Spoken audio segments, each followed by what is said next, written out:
nation mud flood was Armageddon. Don't let them tell you anything else unless they're willing to debate you in a fair and honest way. Was it kind of a clickbaity thumbnail and title? Maybe. But I have heard that there's a couple of people that said there's going to be a rapture around Hitler's birthday this year, April 20th, April 19th, depending on your time zone, I guess. But, you know, I also think in about 3 weeks, we're going to know who's on the Lord's side and what side the Lord is on. And if it continues to be like a judgment, I think a lot of people will be saying, am I on the government side or the Lord's side? At least that's what I hope. At least I hope to make sense of it. Making sure I hit share, saying hello to the first friend that has popped in and put something in the chat. Might not be able to follow along in the chat as much as I like to, but at least I know I'm sharing the screen. I'm doing well, Angela. I'm going to be talking a lot about New Orleans today and the French monopolies. Might as well just quit talking about it and show you. First, I was listening to a podcast, and a guy mentioned the Hostmen of Newcastle, who nobody knew about until he talked about them. And I'm there like, I never even heard of them to this day.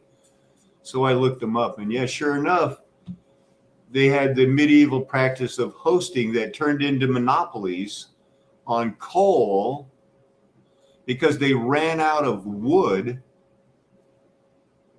And this guy was just dropping bombs like, do you know why Robin Hood was in the woods?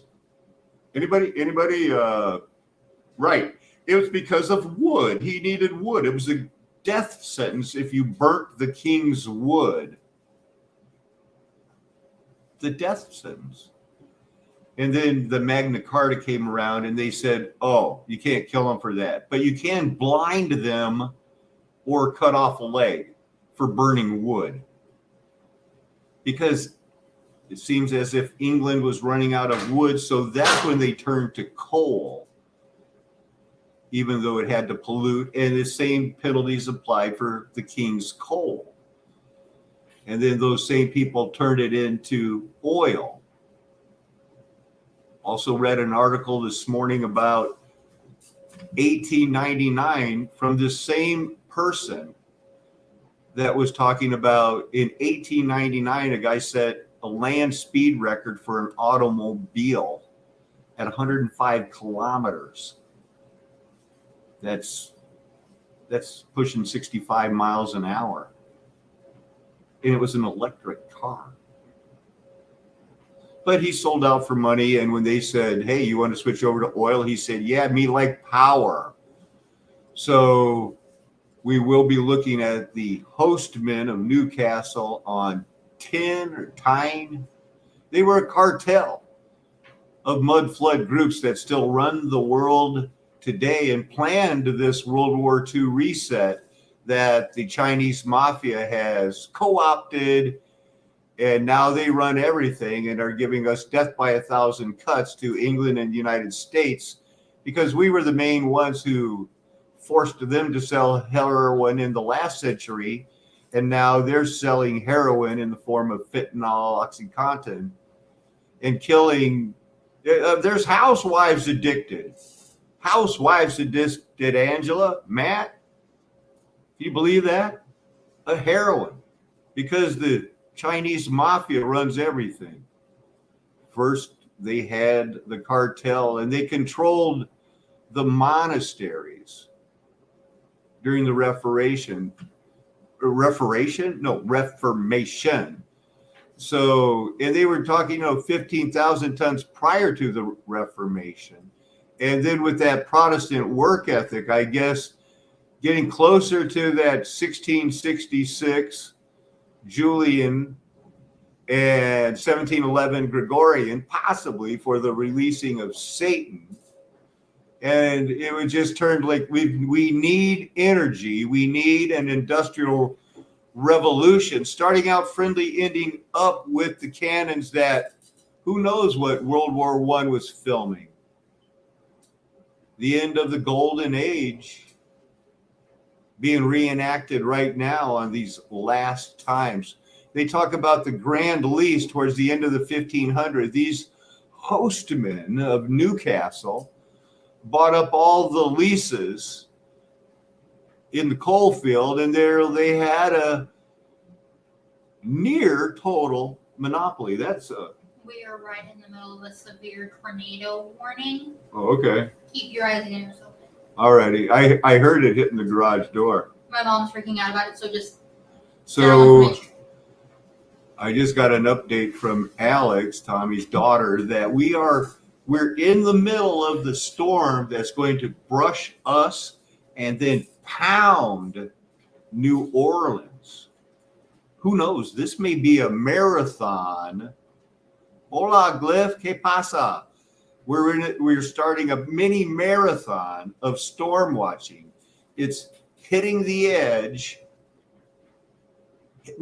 right now. Yeah. Oh my goodness, Angela, you poor girl, you probably were just sitting around itching and constipated for so long on those Lortabs. 15 milligrams of hydrocodone synthetic heroin. Synthetic. We got to share. Let's check out the weather alert then, because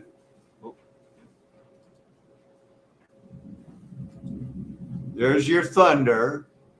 I'll go down to my alert on the computer. I just pressed it. I think you can see it. I just pressed the alert. I'll be opening up a new window in Bing. Where's the flood warnings, huh?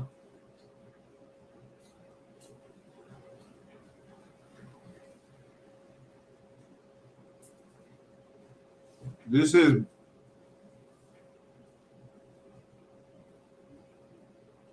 Beaumont is where Tommy's wife is panicking, I guess, according to Alex. And it's not even raining there. We got the flood warning here in Orange. Look, we don't like living in Orange any more than you like to hear that we're living in Orange County, in the city of Orange, in what used to be the Republic of Texas. Boy, you're going to get it over here.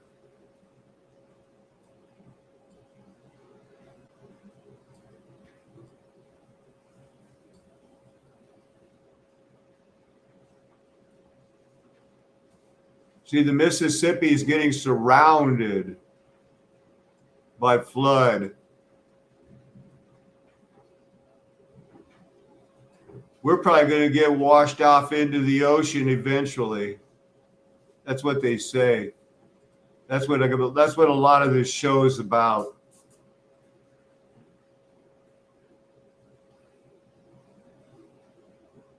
Because where's the natural flow of the Mississippi? You know, it's coming this way. Its general direction is, you know, down and this way, kind of. And then when it, you know, it's going this way, then all of a sudden it goes this way. Well, it was forced to go this way. It naturally wants to go this way. That's what we'll be looking at with a few Bible things along the way. This is that guy. He wrote the same guy that wrote about the Mississippi River and that stuff. He's this guy, Edwin Black. Pretty sure he's a Jewish fella. But boy, he wrote IBM and the Holocaust. So he's the one that in their PSYOP world, they use to release this type of information. that used to be considered conspiracy theories, but now they prove it. And it's like, I wish I would have heard of this guy before. But I had heard of his book, The Transfer Agreement. You guys are well aware of the Operation Paperclip merger. The Transfer Agreement, this was reintroduced in 2009. I heard about it, did videos about it in 2018, 2019. A painful deal with the devil that saved lives and helped create the state of Israel. The dramatic story of the pact between the Third Reich and what they call Israel today, Jewish Palestine. During the first months of the Hitler regime, leaders of the Zionists, the supernatural occultic Hasidics, who do that chanting to an induced states of whatever, that movement concluded a controversial pact with Hitler, the Third Reich, which in its various forms transferred 60,000 Jews and $100 million in 2009 money to develop a Jewish Palestine. In return, Zionists would halt the worldwide dome-covered earth's Jewish-led anti-Nazi boycott. It was coming down to money, and they got bought off for $100 million to buy land in another place. And who paid for the initial move? The Jews made, or the so-called Jews, otherwise known in the Bible as the synagogue of Satan. See Revelation chapter 2 and 3. Acrimony was rekindled with the publishing of this book. Now,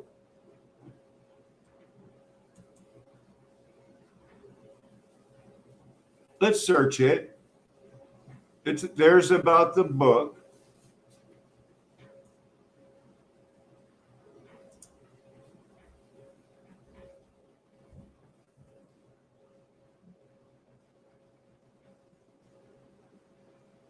So this is just to prove to you that this is an historical thing.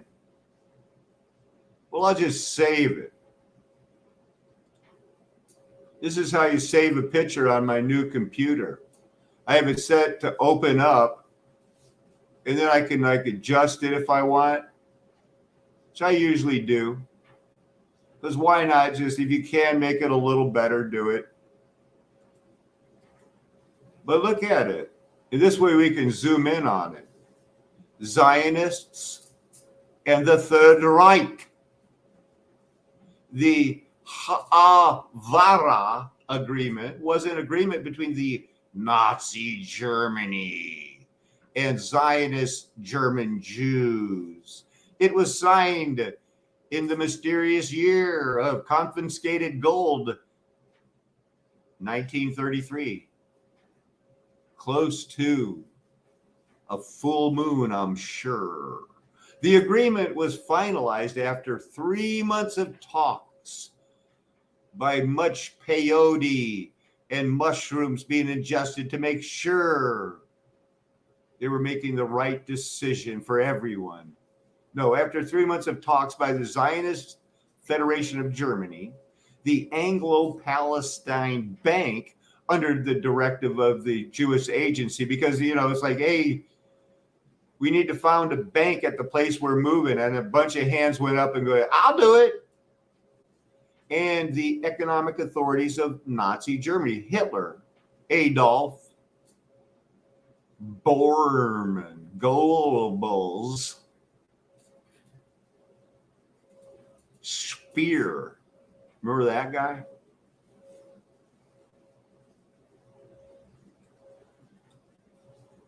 The agreement was designed to help facilitate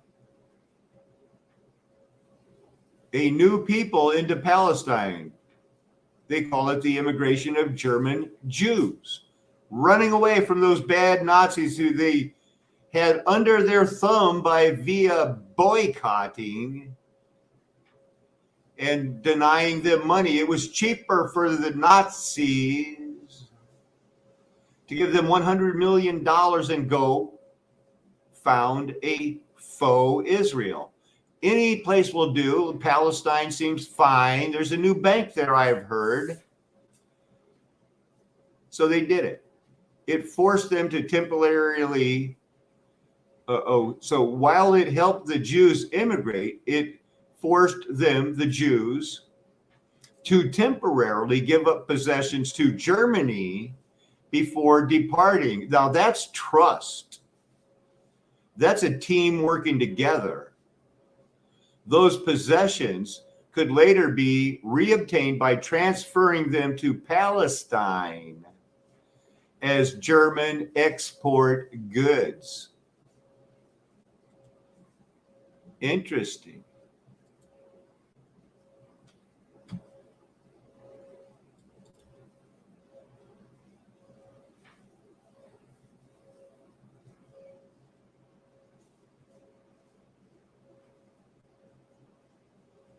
Man, I don't want to do this. I wanted to read that PDF. That's some bait and switch right there, man.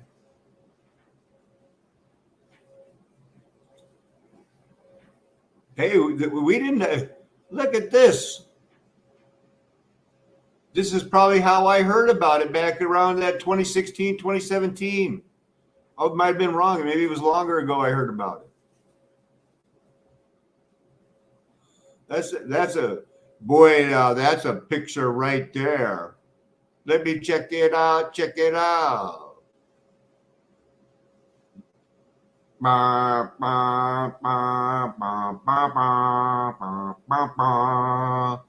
Nazis drew up the, in quotes, basic plan for the European Union decades before it was actually established. The UKIP MEP has claimed the Eurosceptic MEP added that the first president of the European Commission had been, open quote, a member of several nominally Nazi-professed organizations, close quote, and served in Adolf Hitler's army.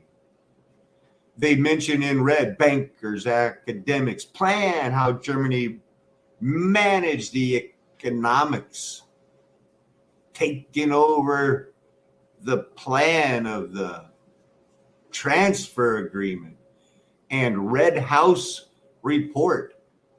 Nazis planned a Fourth Reich and the EU. Oh my. The Nazi roots of the Brussels EU. Mud flood baby.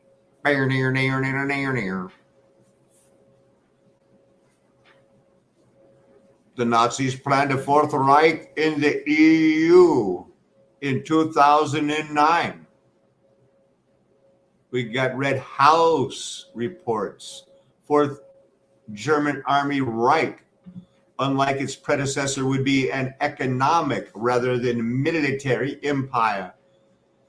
But not only German, the Red House report, which was unearthed from U.S. intelligence files, notes previously exports of capital by German industrialists to neutral countries had to be accomplished rather surreptitiously and by means of special influence and probably intrigue.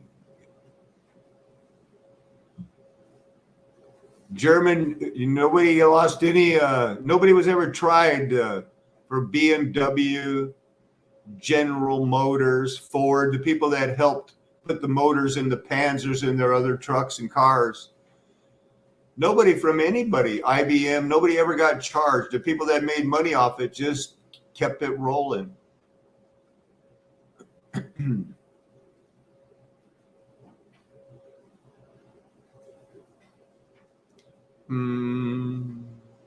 Post-war and New World.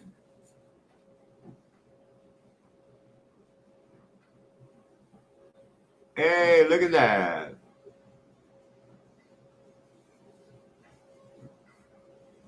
Longtime White House scribe Helen Thomas, White House press icon, 89 years old, apologizing for saying Jews should get out of Palestine on June 5th, 2010. The grand dame of the Washington Press Corps put her foot in her mouth with an answer at the White House last week suggesting Jews should get the hell out of Palestine and go back home to Poland, Germany. That's a quote from longtime White House scribe Helen Thomas.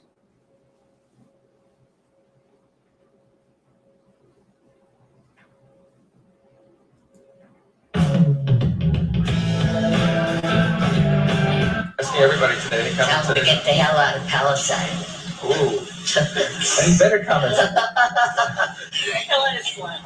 Remember, these people are occupied, and it's their land, not German, it's not Poland. So where should they go? What should they do? They go home, Where's the home? Poland, So the Jews, Germany. You're saying Jews go back to Poland and Germany. and America, and everywhere else.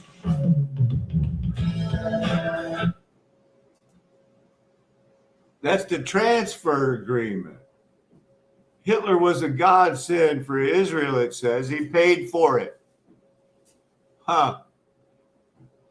I remember, you talk about so much, things get pushed back and forth, but it seems during the storm today, good time to bring it back up. That's where the Lord led me from where we left off last night. It explains why Israel behaves like Nazi Germany. That's somebody else's opinion.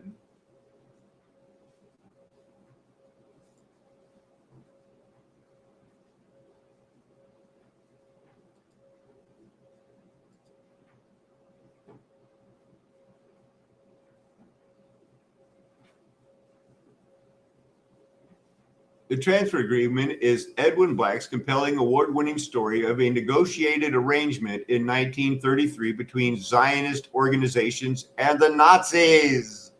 That's pre-merger. When they came to the United States to finish off their Redstone missile projects. We studied it last night. The Lord, this is all just tying all together.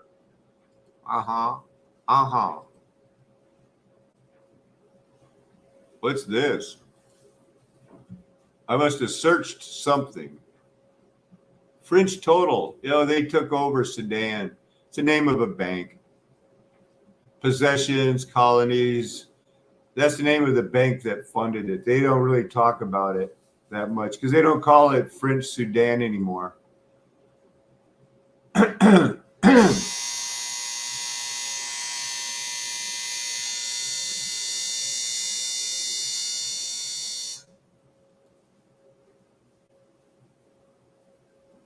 How long ago did everything change? When did when did everything change? How long ago was it? World War I and World War II erased what? This country ended in 1921? Okay.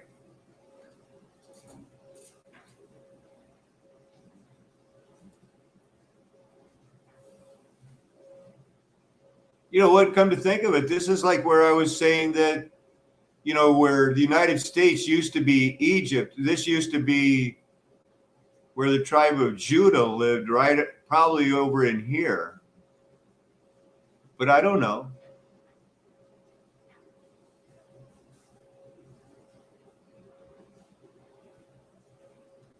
That's not what this show is about. I don't even know how that got here.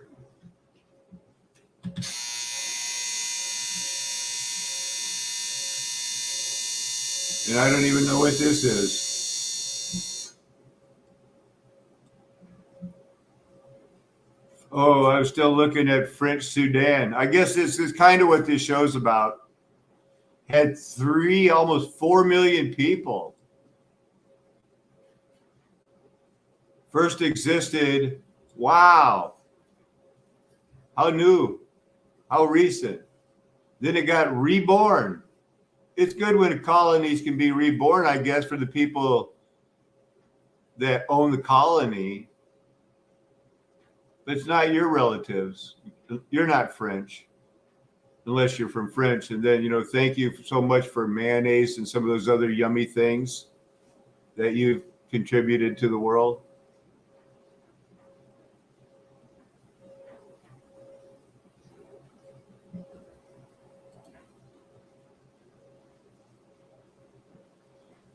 Isn't it funny how only the King James Bible has listed John 5:4? And it's not in the ancient texts, but they use it anyway.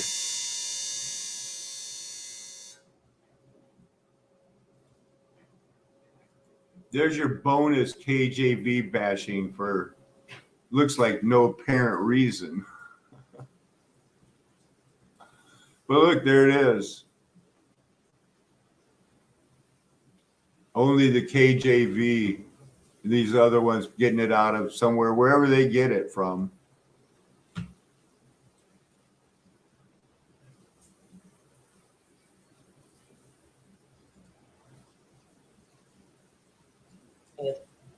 Thanks.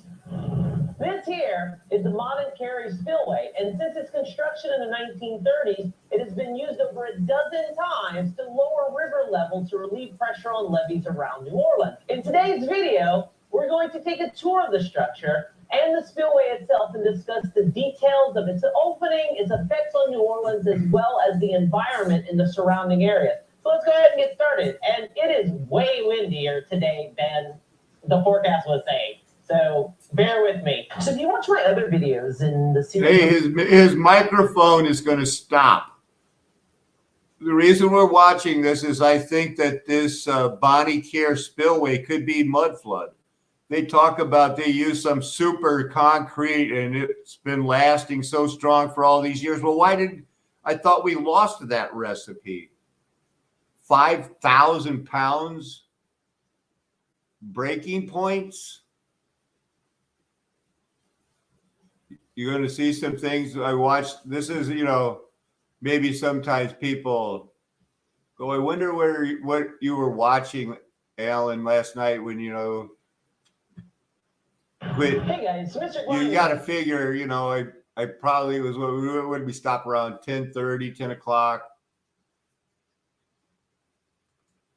And I usually go to bed like before midnight.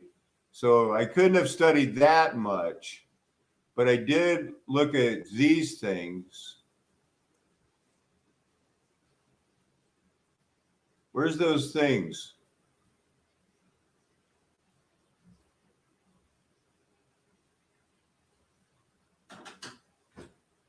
Where's those ones? Oh, here.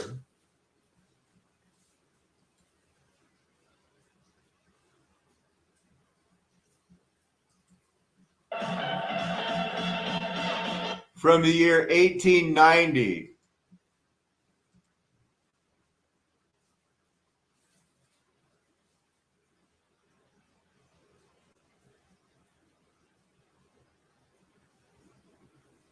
That's getting see, they break where the pressure is. So he broke bricks from 1890, 1950, and 1921. Guess which one was better?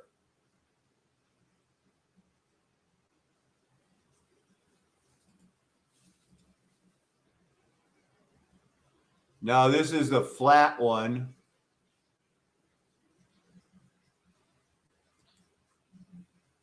This is the oldest one, I think.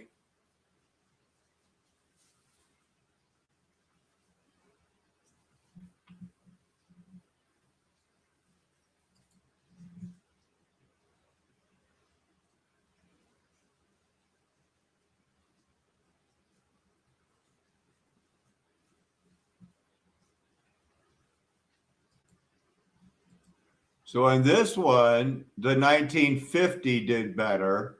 So it was still things are getting worse. So that was interesting, huh?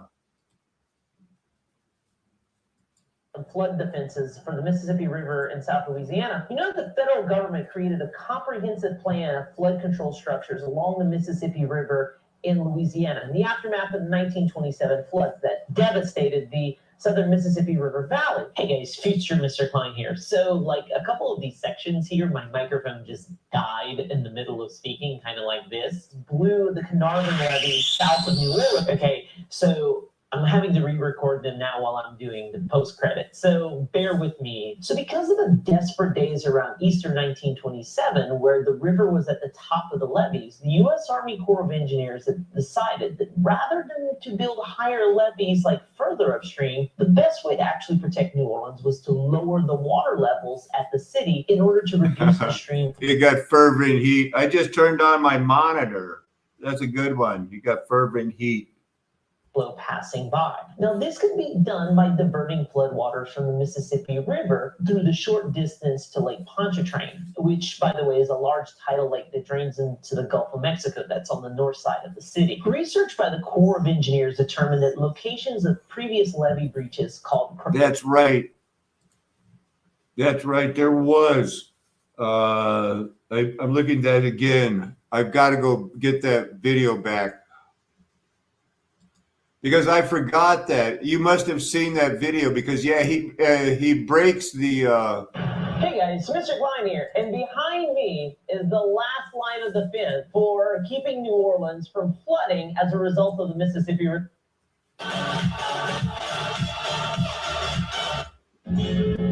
Now he carved this out of a mud flood building.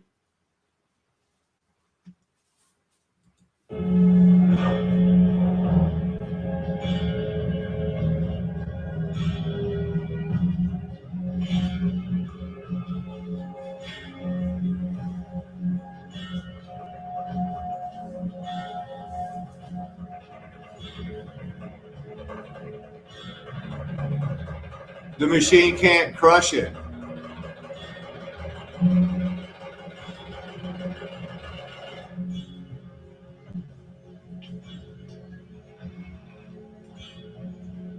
The machine couldn't crush it, so now they have to put it on something else that'll just measure how many tons. So it just hit 30 tons. It's starting to crack.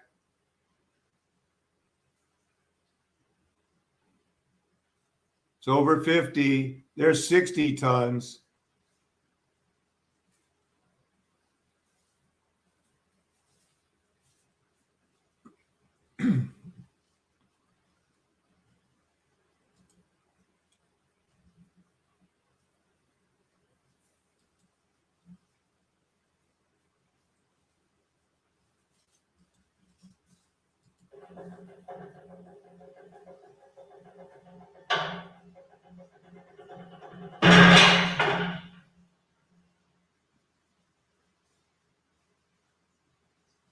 Did you see that thing bounce on the bottom?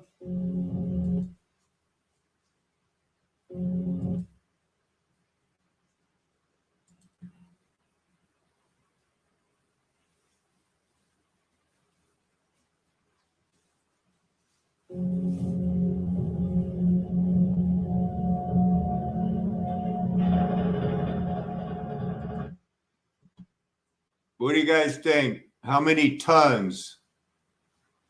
There's 2 tons, 3.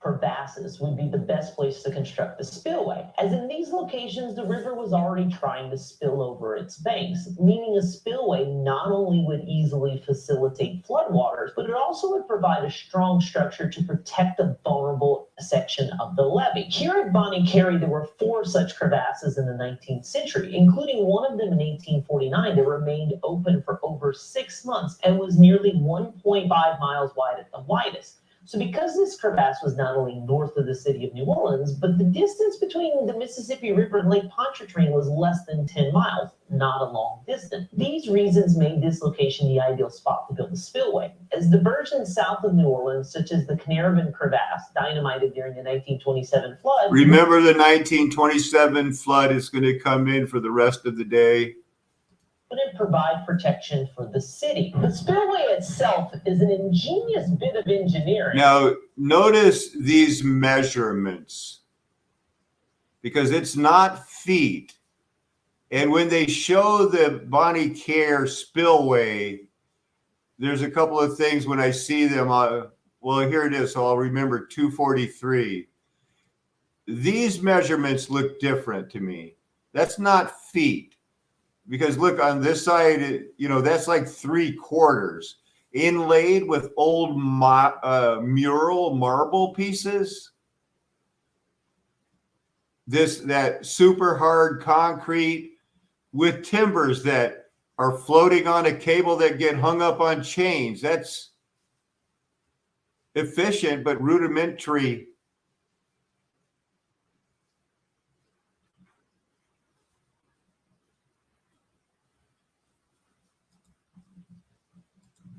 This bit of engineering, as the trick in diverting floodwaters is to allow excess water to flow from the flooded river without encouraging an avulsion or a channel switch. For instance, the spillway's base is at a height that the only way it would accept water would be if the Mississippi River was well into its flood stage. In addition to this is the fact that the spillway is divided into a series of bays. Because there's so many bays in the spillway. All right, take it. Oh, they said 350. 50, in fact, it means that the amount of water diverted into Lake Pontchartrain can be controlled. You could open a single bay for a small amount of water, or all 350 in case of a large flood, or any number in between. All right, let's just assume that, the teacher of the STEM classway, you guys, we're getting, you guys are in an advanced high school STEM class.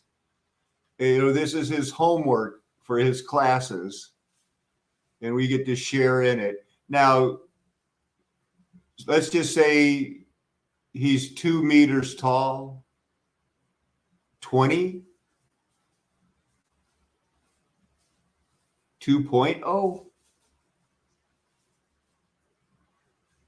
I don't get it.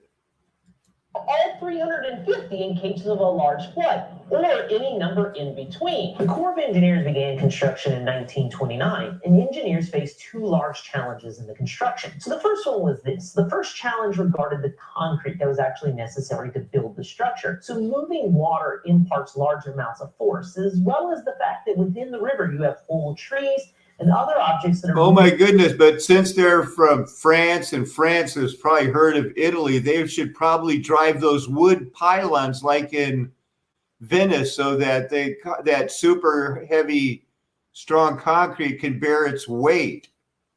Very mud floody-esque.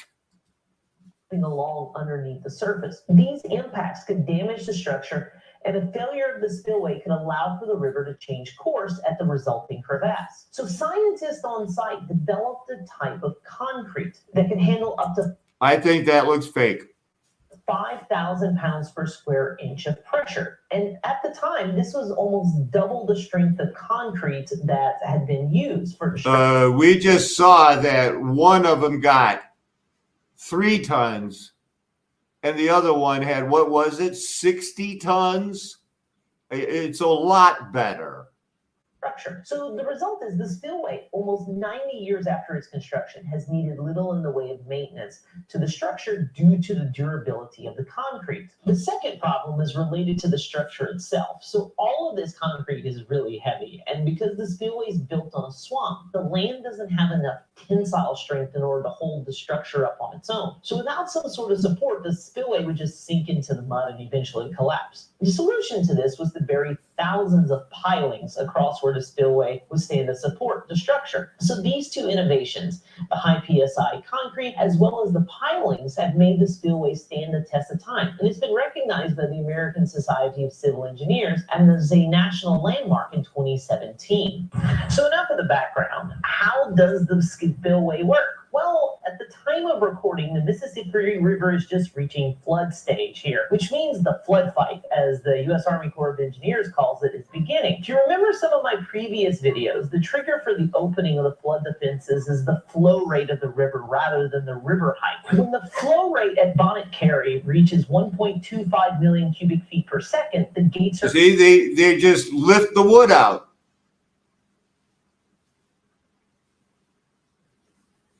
Man, that's, I mean, yeah, they got cranes to do it, but I imagine if you had, you know, the Budweiser horses, you could get it done. And I think that concrete that we saw them pouring was so that they could lay those railroad tracks on it. Open by the removal of needles in the bays below. The number of bays open depends on the amount of water that needs to be diverted, and this amount of diverted water can be adjusted. They've only opened those things like 12 times, and that was in 2017. Remember bad floods, or 2016, I think he said. As needed to keep the river level safe for the levees, as well as for river traffic along the Mississippi. The waters flow down the 5 miles of marshland guarded by levees until they meet Lake Pontchartrain. So if you're traveling on Interstate 10, when the spillway... I've been on this bridge. It's all, you know, they say they built this in the 1970s the same way.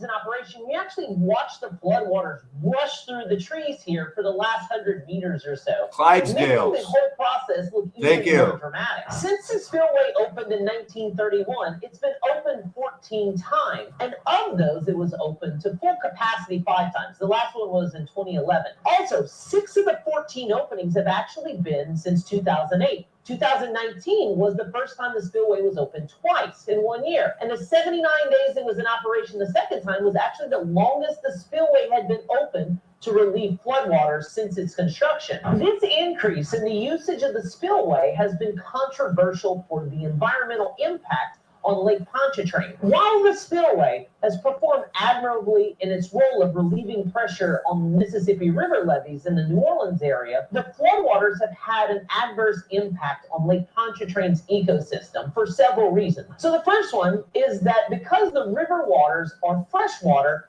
it changes the salinity levels of the lake right here, which is brackish, the saltwater body. The waters are also cooler than the lake waters are. And these two changes affect reproduction and body functions of invertebrates that kind of hold down the ecosystem. Most damaging to the environment is all of the fertilizers dumped into the waters from farms up in the Midwest. So these fertilizers cause algae blooms in the lake, allowing toxic cyanobacteria to explode and infect organisms throughout the lake. In addition, all the algae creates dead zones because of the lack of oxygen because of these blooms in the water. As these floodwaters eventually flow through the lake and out into Mississippi Sound, the negative effects spread into those waters and into the Gulf of Mexico, harming marine life and wiping out oyster beds not just here, but out in the Gulf of Mexico, devastating the seafood industry. So at the time of this recording, environmental groups were filing lawsuits against the U.S. Army Corps of Engineers, as well as the Mississippi River Commission, the two people who kind of manage all of this, because of what they claim to be a lack of the study of the impact on the levee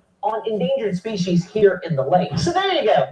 Everything you could want to know about the Bonnet Carry Spillway. So in this episode, we looked at the design and the function of the structure. Man, that's hardly anything we wanted to know about it.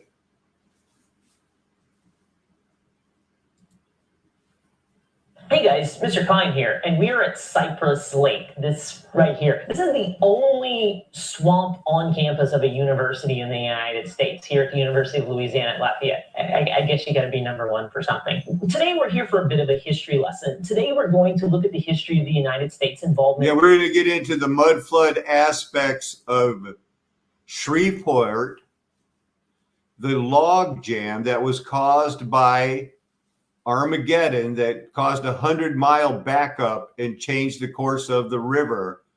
And you're going to see how things that happened immediately, 100 years within Satan's release, they were already trying to save New Orleans for money so that they could plan this economic crash that's happening. Well, we'll see where it's heading within the next 3 weeks. With the Mississippi River in southern Louisiana, particularly at the confluence of the Atchafalaya, Mississippi, and Red Rivers, and how decisions almost 200 years ago have ramifications that we deal with today. The Mississippi River is at the center of the United States economy, allowing for goods from throughout the central U.S. to be easily transported to the rest of the world, mainly through the port of New Orleans at the mouth of the river. In fact, this potential was seen even from the beginning of the country, with the Treaty of Paris after the Revolutionary War, ensuring that the United States border was on the Mississippi River, and the push by Thomas Jefferson to secure rights to use New Orleans as a port facility. This, of course, led the U.S. diplomats offering up to $10 million to purchase New Orleans from the French, because they could have the entire territory for only $5 million more. As the U.S. expanded westward, the growth of river traffic led to two major navigational issues at the lower Mississippi River that focused on the old river area. The first was that the numerous meanders led to long travel times for boats, as well as hazards during low water. This is where it all breaks down right here. Something like turnballs inclusion. Because sandbars along the curves. Shipping companies pushed the U.S. government to do something about these navigation issues on the Mississippi River. The Rivers and Harbors Act in 1824 established the first legislation by the federal government to improve the navigation of rivers. It also placed the U.S. Army Corps of Engineers in charge of these duties, a job that the That's fascism. Corps continue to this day. In addition, the government appointed the first superintendent of Western River improvements to manage these operations. And enter Henry Miller Shreve. He was a homeschooled inventor and engineer. Shreve already had made a name for himself by breaking the monopoly of steamboat navigation along the Mississippi. And he was Man, how's that for a homeschooler? Break those monopolies, Shreveport. Too bad you ruined the Mississippi. known as a talented naval architect and had a passion for changing the environment to improve river navigation. Shreve located a troublesome area for riverboats at the actual location of Old River Control Structure today. This area was called Turnbull Bend. This particular meander had extensive sandbars and added about 30 miles to travel down the Mississippi River. However, the neck was less than 1 mile wide. Shreve believed that if a channel was cut at the shortcut, the river would adjust its course down the channel and shipping. That's the Atchafalaya River. Atchafalaya. It was so hard for me to learn that word that I have to practice it now. That's Shreveport. Red River is going away, and the Atchafalaya River is going to be the new course of the Mississippi someday soon. Could travel through it, and by receiving a massive boost as a result of the decreased distance, as well as reduced shoaling, which is like the increase in sandbars. The additional economic benefit was obvious, but the geologic ramifications of this cut wouldn't be realized for over a century. In 1831, Shreve and his small fleet began digging the new channel, blasting the remaining distance with a flourish with black gunpowder explosives. The Mississippi River promptly complied, and Turnbull Bend became Turnbull Cutoff. This artificial channel change upset the hydraulic balance, or the river balance that had existed where the Red River dumped its contents into the Mississippi at Turnbull Bend, which then diverted part of its stream down the Atchafalaya River. At the time, the Atchafalaya River was nowhere near the size of the river it is now. Without the flow of the Mississippi to dilute its sediments, the Red River dumped its contents into the old Turnbull Bend, which not only caused problems for boats trying to sail from the Mississippi River to the Red River and vice versa, but also cut off the Atchafalaya from its main source of water, which greatly angered business interests along the Atchafalaya Basin. The second issue dealt with the Red River of the South. Now, the Red River flows from Oklahoma through northern Louisiana to the Old River area. This river could serve as a waterway for traffic between the Great Plains and the Mississippi River, but for one small problem. Much of the Red River in Louisiana was unnavigable for steamboats because of several log jams throughout the river, most important of which was a 260-kilometer, 150-mile-long raft that had formed over thousands of years. That's a lot of trees. It didn't get formed over thousands of years. It got formed during Armageddon and sat there for 1,000 years until young homeschooler Mr. Shreve decided, you know what? I can cut 30 miles off the trip down the Mississippi and nobody will, you're just going to make money, baby. In fact, the initial exploration of the river by the United States bypassed the raft completely because it was impassable even by canoe. Land speculators and shipping companies pushed U.S. government to do something about the Great Raft. Initial estimates of the cost of removing the Great Raft were so high, Congress initially told the Corps of Engineers to abandon the concept altogether. Once Shreve was done with Turnbull Bend, he turned his eyes to the Great Raft.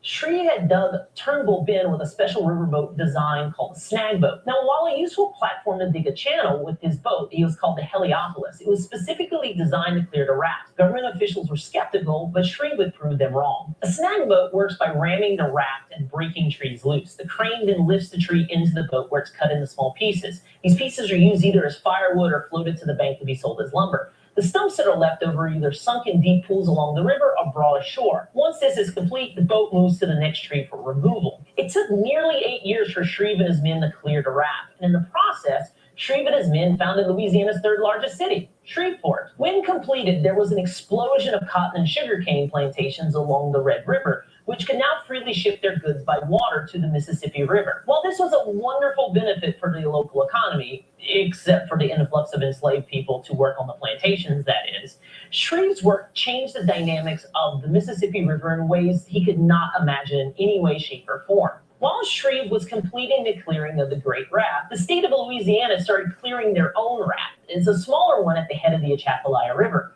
By the time they were done, the increased flow down the Red River's channel began to scour and grow the Atchafalaya River's own channel considerably. This threatened New Orleans' place as the port of choice for exports from northern Louisiana. Does that make you want to jump down, turn around, and pick a bale of cotton?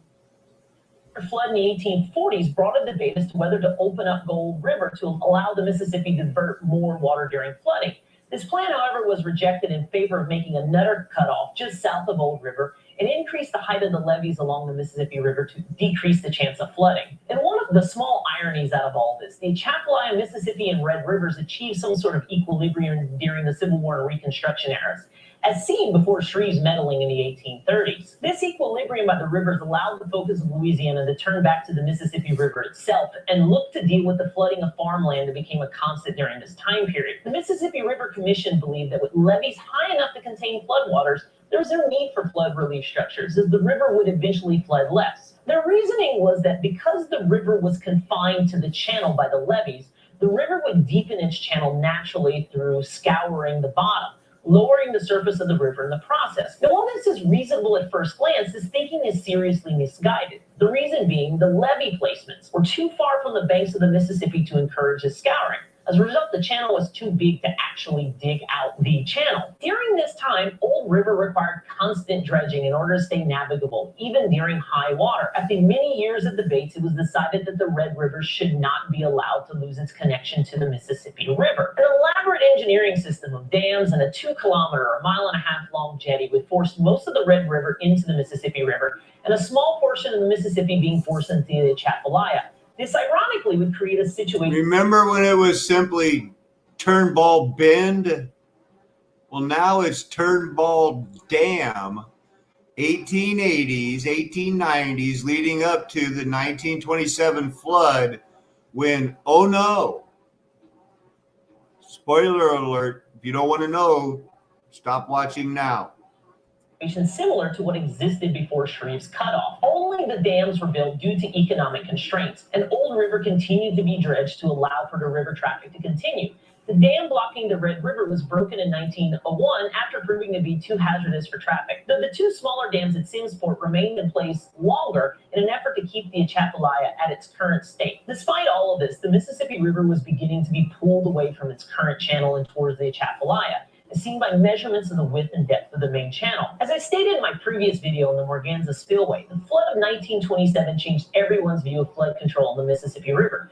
The Corps of Engineers and the Mississippi River Commission revisited the concept of floodways as a means of flood control, specifically as a means of protecting New Orleans from inundation, and the Atchafalaya Basin was seen as the cornerstone of these flood defenses. In order to prepare the basin for its job protecting New Orleans from river flooding, U.S. Army Corps of Engineers began an extensive program of dredging the Atchafalaya River, as well as cutting a secondary outlet to the Gulf of Mexico, known as the Wax Lake Outlet. In addition, large levees nearly the same height as the Mississippi River levee sprung up, protecting the river areas along Bayou Teche that see nearly 4 meters or 13 feet of water during the flood of 1927. Once again, while all eyes were away from Old River, subtle changes were taking place in response to the meddling, both from Shreve in the 1800s and from the floodway improvement efforts. For one, the Mississippi's entrance to lower Old River was altered to allow a more direct path to the channel, which sent more of the Mississippi down the Atchafalaya, causing scouring and increasing its capacity further. This consequence was a second change. After a major flood of the Red River in 1945, the status of Old River changed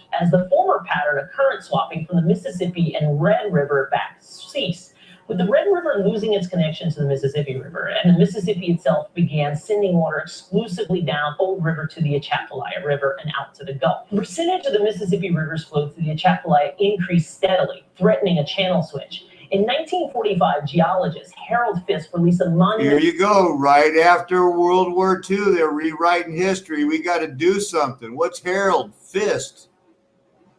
Monumental studies. Report about the dynamics of the lower river. I'll include it in the show notes below, highlighting the inevitability of a channel switch. 6 years later, in 1951, the U.S. Army Corps of Engineers released the Atchafalaya River Study, which predicted an irreversible slide to a channel switch within a decade. The need to halt this channel switch depended on not just controlling the flow of water to the Atchafalaya, but also the flow of the sediment. While the water was traveling down the Atchafalaya at an increasing rate, the amount of sediment following the water wasn't the same. The result was that the Mississippi River was losing its flow and slowly becoming more shallow due to increased sedimentation.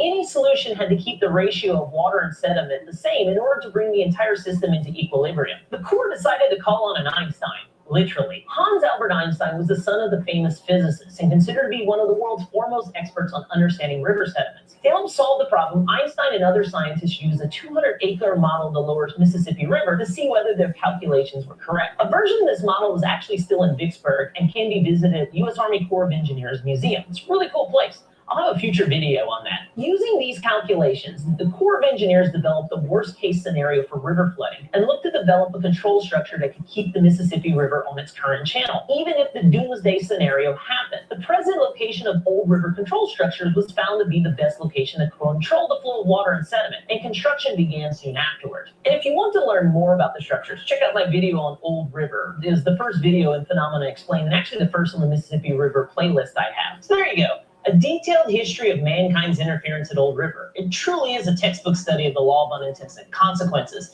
as every attempt to make river navigation and flood control easier for shipping or to protect lives or property made navigation and flood control more difficult. Eventually put the Army Corps of Engineers.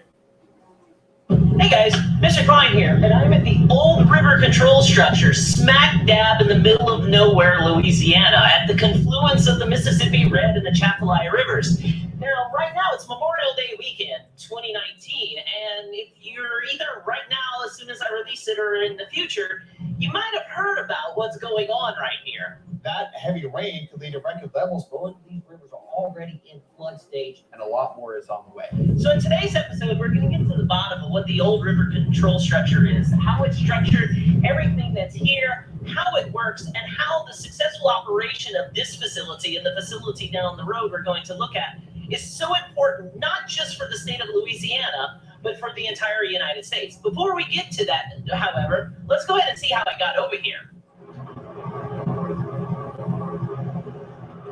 So, I'm now on Interstate 49 heading north of Lafayette, and we're heading on our way to the Old River Control Structure. This trip is about 2 hours, and once I get off of Interstate 49 right here, it's all super rural 2-lane roads with nothing but farmland and cattle and trees as far as the eye can see.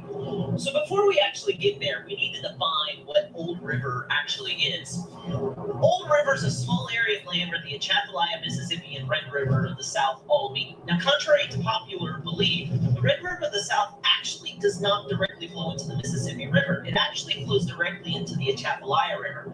The term Old River refers to this channel in the South that was once a bend of the Mississippi River. As you'll see in the video, the Army Corps of Engineers cut this off and to build control structures to the north side of the region to control the amount of water that was going from the Mississippi to the Atchafalaya. So now that you know where we're going, here's a quick science lesson about the Mississippi River. The Mississippi River controls about half of the drainage of the United States. The Missouri and the Ohio rivers are the main And remember, the Mississippi is the Nile River. influences on the size of it. Now, north of St. Louis, the Mississippi River is actually pretty small by major river standards. In fact, in Minneapolis, the depth of the river is only 12 feet, which is 200 feet deep in New Orleans. But once you get south of Cairo, Illinois, so where the Ohio River meets the Mississippi River then becomes this old man river that you think about in terms of popular culture. And in the lower Mississippi River Valley, the river begins to flatten out because what happens is the elevation slowly starts flattening out. And as it does so, the Mississippi River Man, I thought that, I don't know what that sound is. flows between the valley walls. And what ends up happening from time to time is whenever you have major floods, the river will change its course. This is what we call an avulsion. And what ends up happening is the old river then goes down the new channel, and what's left over becomes a remnant. It becomes like a smaller river. In fact, the Atchafalaya River, which this road I'm riding on right now is like literally next to the levee, is an example of one of these old rivers.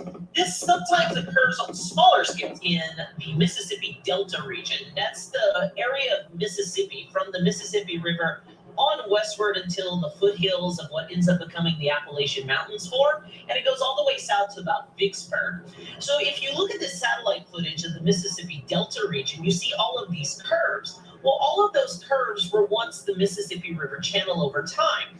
So what will happen is, even if there isn't a huge avulsion, what will happen is one of these meanders or these deep curves ends up getting cut off from the rest of the river. That's a miniature avulsion, if you will, and it forms what we call as an oxbow lake. And that's because the land starts flattening out. When this occurs, the river begins dumping its sediment as it reaches the Gulf of Mexico, forming a delta region. This action by the Mississippi River is super important for us to understand Louisiana geography and geology. Because these two actions, channel switching and delta development, created all the land between the two sides of the valley wall over 6,000 years, including where New Orleans sits today. However, the U.S. Army Corps of Engineers developed the old river control structure as a way to stop a possible avulsion by controlling the flow between the Mississippi and the distributary that occupies a former channel known as the Atchafalaya River. If this avulsion would occur, the current channel of the Mississippi River would become something like the Atchafalaya is now, a reasonably sized river, but with extreme consequences for not just southern Louisiana. New Orleans would completely lose its fresh water supply, as saltwater intrusion from the Gulf of Mexico wouldn't be held back by the Mississippi River anymore. As a result, the city might actually have to be abandoned because of the lack of fresh water for the residents. All of the petrochemical plants between Baton Rouge and New Orleans would be in serious trouble because they would lose their access to the Mississippi River. And they use this as a way to cool the chemical processes and the machinery that they use in their plants. In addition, the entire port facilities between Baton Rouge and New Orleans, which combined is the largest in the United States by a wide margin, would be shut down. In addition, roads and train tracks would be lost, as would the gas and oil pipelines that all cross the Atchafalaya Basin.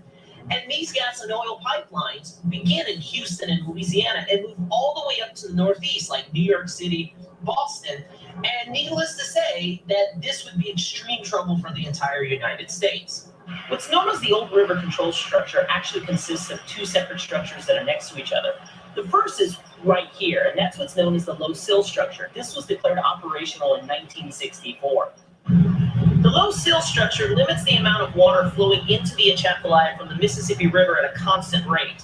The structure spans a 175-meter channel and remains open throughout the entire year. So just up the road, maybe about 2 or 3 football fields from the low sill structure is this. This is the overbank structure, which was another of the original parts of Old River Control. The overbank structure is a 1-kilometer-long floodgates that the Corps of Engineers opens at times of high water like this in order to allow more water to flow through in order to reduce pressure to the other structures in the area. So when the Mississippi River reaches the structure, it simply flows through the floodgates with a modest flow of water, which is about 85 cubic meters per second. It's fairly rare to open to this structure. This is actually only the 15th time in 2019 that it's been opened since it first became operational in 1964. During the 1973 Mississippi River flood, it was the first major flood that the low sill structure was put under stress. This area right here was actually eroded away by the Mississippi River as the channel moved through this way. A 15-meter deep hole was created, and it only took emergency repairs, actually on this spot where I'm standing, in order to keep the low sill structure from failing. After doing the emergency repairs, the Army Corps of Engineers figured that the low sill structure couldn't work at its current capacity, or rather its design capacity, any further.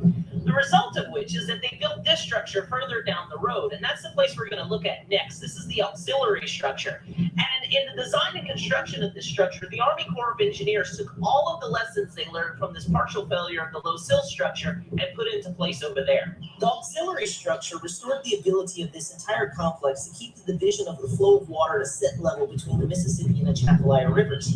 In addition to this, by being the second control structure, this added an important redundancy, meaning that either this structure or the low sill structure could be closed for repairs, like what happened to the low sill structure in the 1980s. The auxiliary structure right here was opened in 1986 at a cost of $500 million.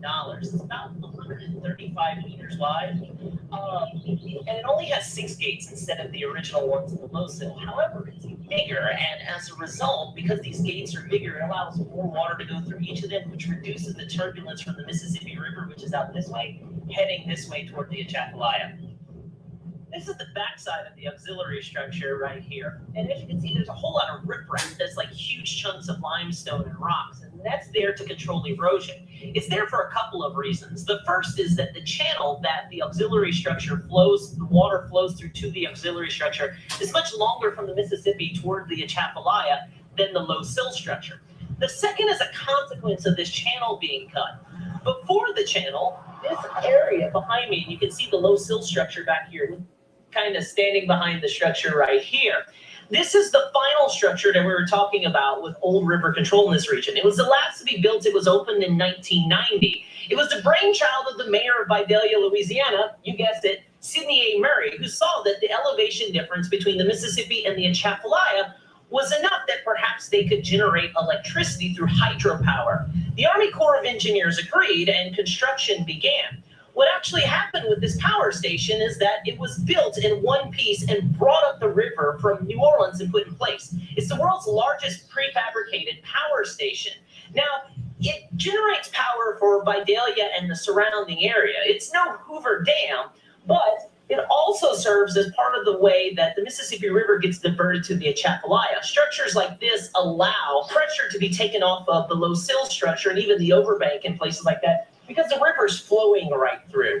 So I'm leaving the old river area, but before I go, there's a couple other areas that I want to show you that complete the Army Corps of Engineers work in the region. Before the Army Corps of Engineers built all these structures we looked at in the 1950s, the Mississippi and Atchafalaya rivers were connected through a channel called, you guessed it, Old River. In order to force the Mississippi through the control structures, this dam that I'm crossing over right now was built to stop Old River. However, there still needed to be a lock built in order to allow boat traffic to travel from the Mississippi to the Atchafalaya rivers, because as you see, all the other river structures don't allow boat traffic. And that's what I'm crossing right now. As you can tell, the locks aren't really built for heavy barge traffic. The lock itself is pretty small. The need for large barge traffic was taken care of by the Port Allen locks, which are just south of the Mississippi River Bridge whenever you're crossing eastbound on Interstate 10. So there you go, a fairly complete tour of the Old River region. We looked at the control structures and all of the operations that go to keep the Mississippi and the Atchafalaya River in balance in order to keep the Mississippi River flowing. Oh, getting a little more thunder, I hear. Hey guys, Mr. Klein here, and I'm at the old.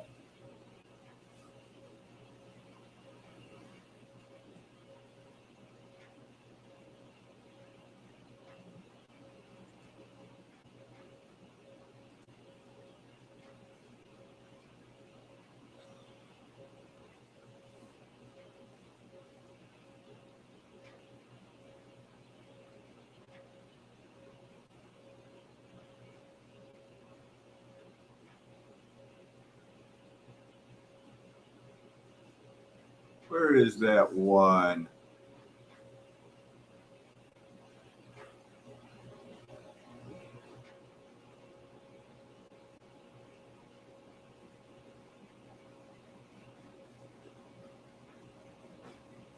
Well, let's look at this one.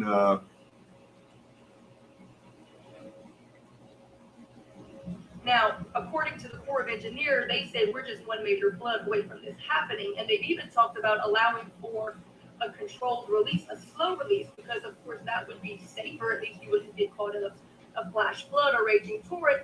But they shot that down, and that'll never happen, because if they do a slow release, then they're going to have to deal with the lawsuits of all of the millions of people that are going to get flooded out, that are going to lose their homes, even though they would live because they would be slow enough for them to be able to move.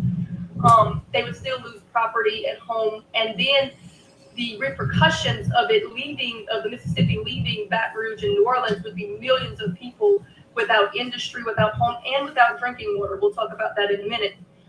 So the lawsuits that would be involved would be catastrophic. They're never going to do that. So it's more likely to happen is that they fight it as long as they can until they lose the fight, and then the structures break.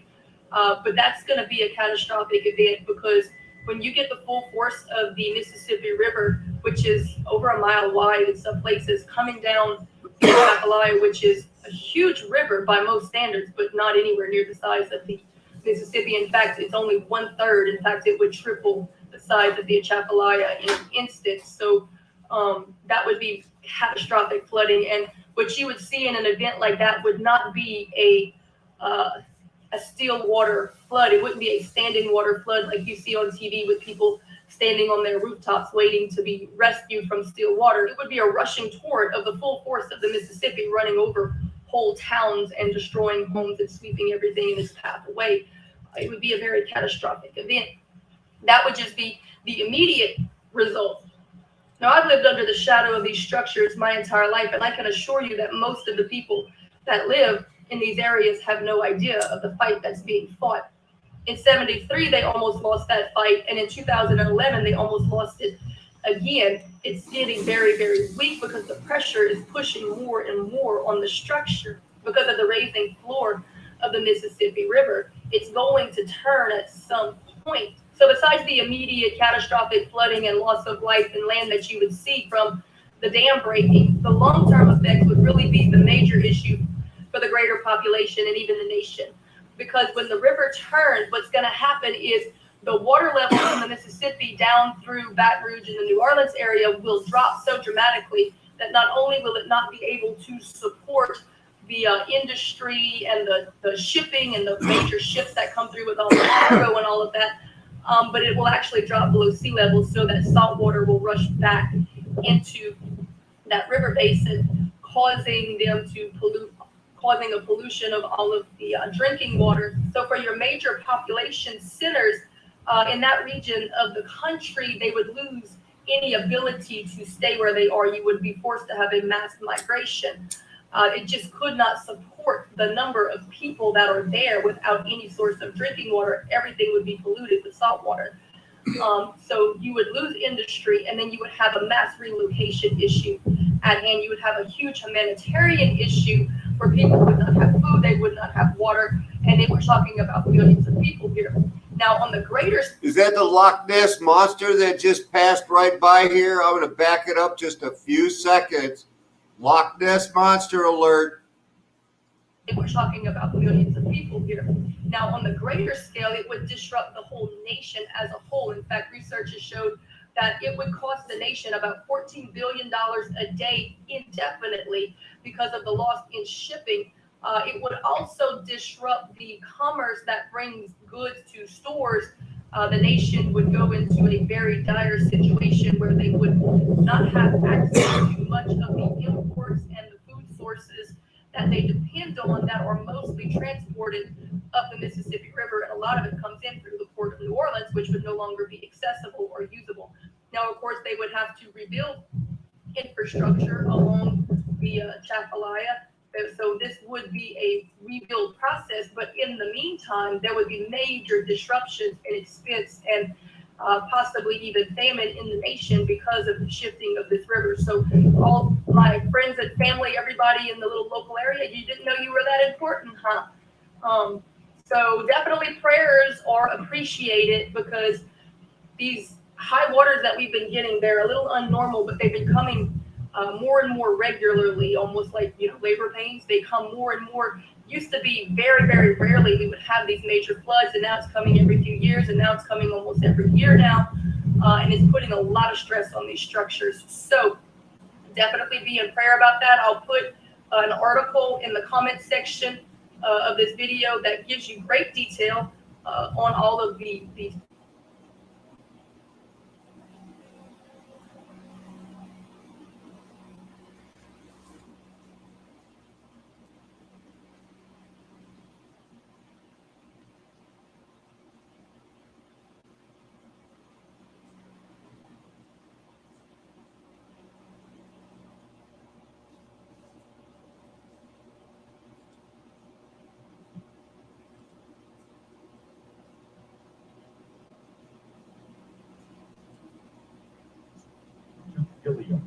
The early settlement of Caddo Parish was hampered by a great raft of logs jammed across the Red River from bank to bank.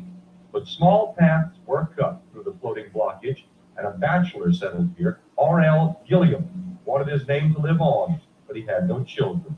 He granted the railroad passage through his new land if they would build a depot. They did. It was named for him and stayed busy as the only stop between Texarkana and Shreveport. Just downriver on the western side is Belcher, also named for a man who granted the railroad right-of-way. In the earliest years of the 20th century, a Belcher farmer wanted to dig a well. He kept hitting salt water at 400 feet, and any school child around here knows the rest of that story. The farmer gave up. He wanted cool water, not hot oil and gas. It was a boom, in more ways than one.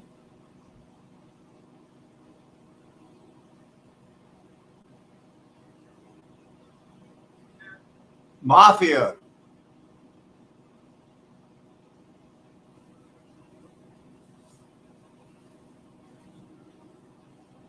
We got the money.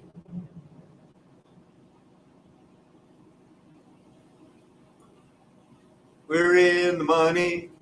We're in the money. Want a cot? 50 cents.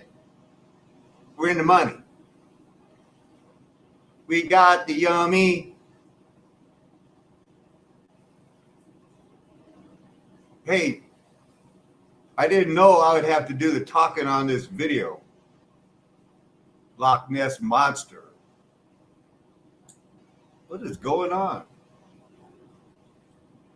The upper Red River were already prosperous by the 19-teens when gas hit big in the river frontage of Old Shreveport. Pioneers, jazzmen, and can-can dancers drank the night away. This is where folk music legend Hughie Ledbetter sang his blues.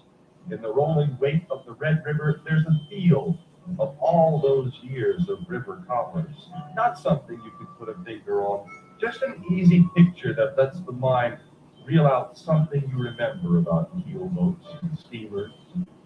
On a stretch of highway through Bossier City, the remnants of old nightclubs call to mind recent years of tawdry commerce. The motels and fancy juke joints of the 1960s glitter your path with great architectural icons of crazy nights and weekend passes from Barksdale Air Force Base. This is a Route 66 in 5 blocks. We've tried to tame the river. That's the human history of the Red. Our applied desire to ride a rattlesnake of changing courses and unpredictable depths. Shreveport and Bossier are proud to be river towns. Ever since the great log jam was broken, chopped, drugged, dragged, sank, pulled, lifted, and punctured in the 1830s by crews led by Captain Henry Miller Shreve. Gary Joyner is a historian and Red River scholar. Now hold on.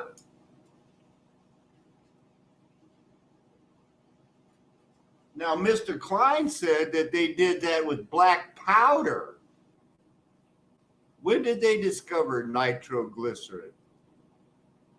I thought that was until the 1890s. the guy ended up getting wasn't he the Pulitzer Prize winner? No.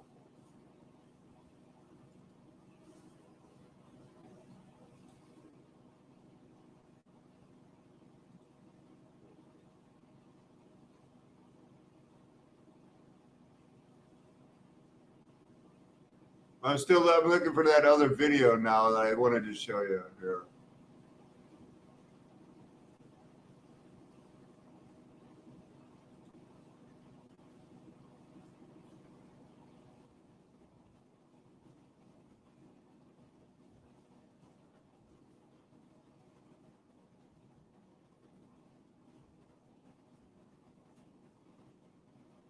Man, I don't know how to spell nitroglycerin.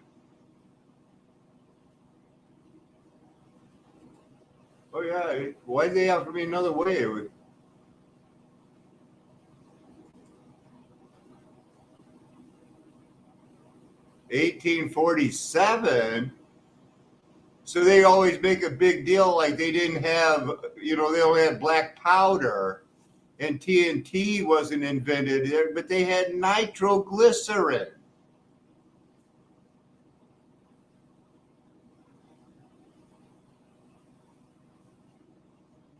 This guy did not do the Pulitzer Prize.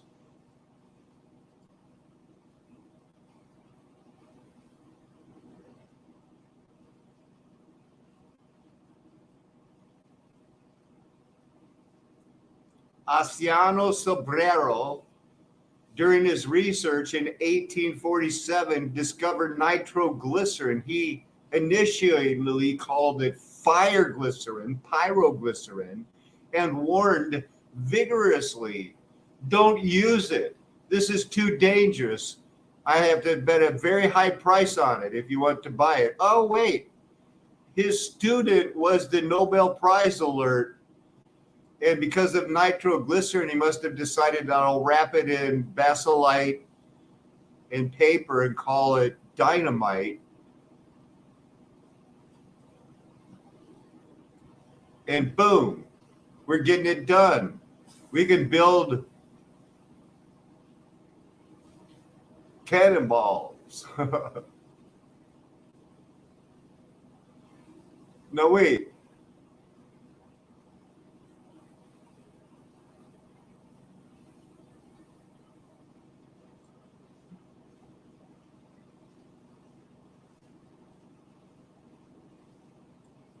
You know what?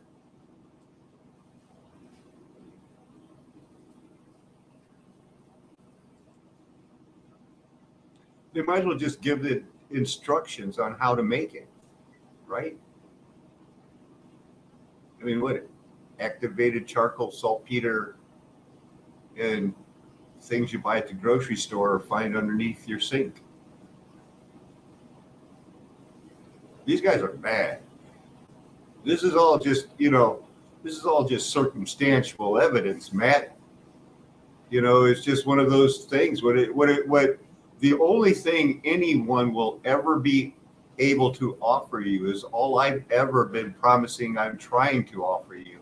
And that is to make this a baby step of faith instead of a leap of faith, because there will be faith involved in all of our lives. Let's just get that right out there in the open, right?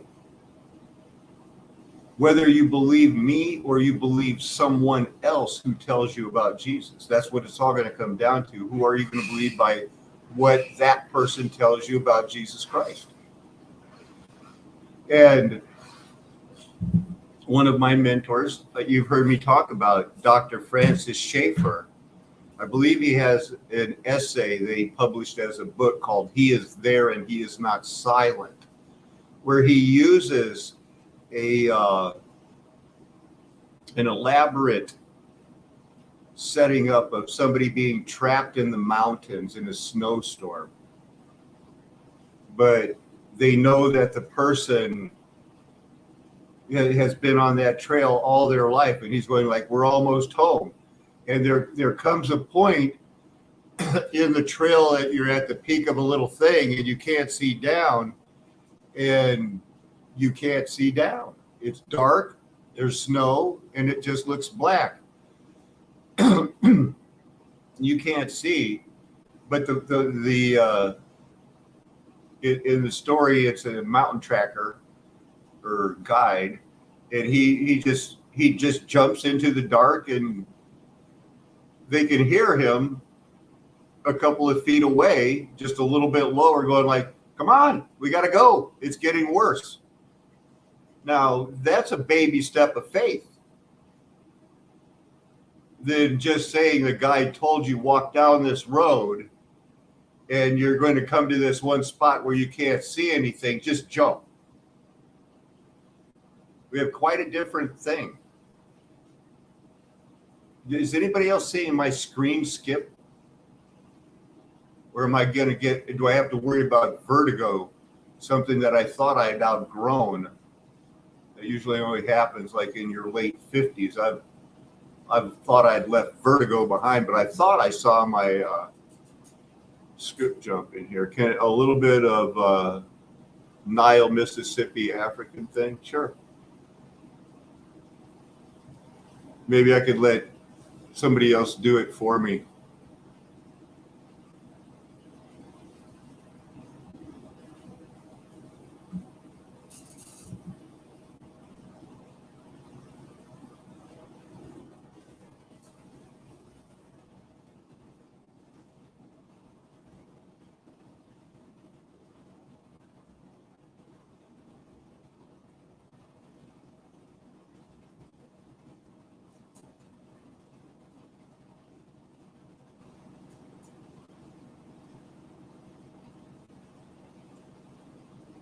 This video will prove that America today is in fact Egypt, and just like Egypt too.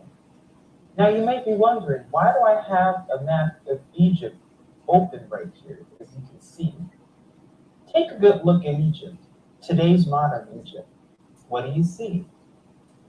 What is that giant river that flows down Egypt and is said to be the cradle of civilization, what gives Africa and mostly all of Egypt life, the Nile River? And as you can see, it flows all the way down, all the way down. And you see, much of civilization started with this river, as all these cities are all based around the river, including Thebes. But what else do you see?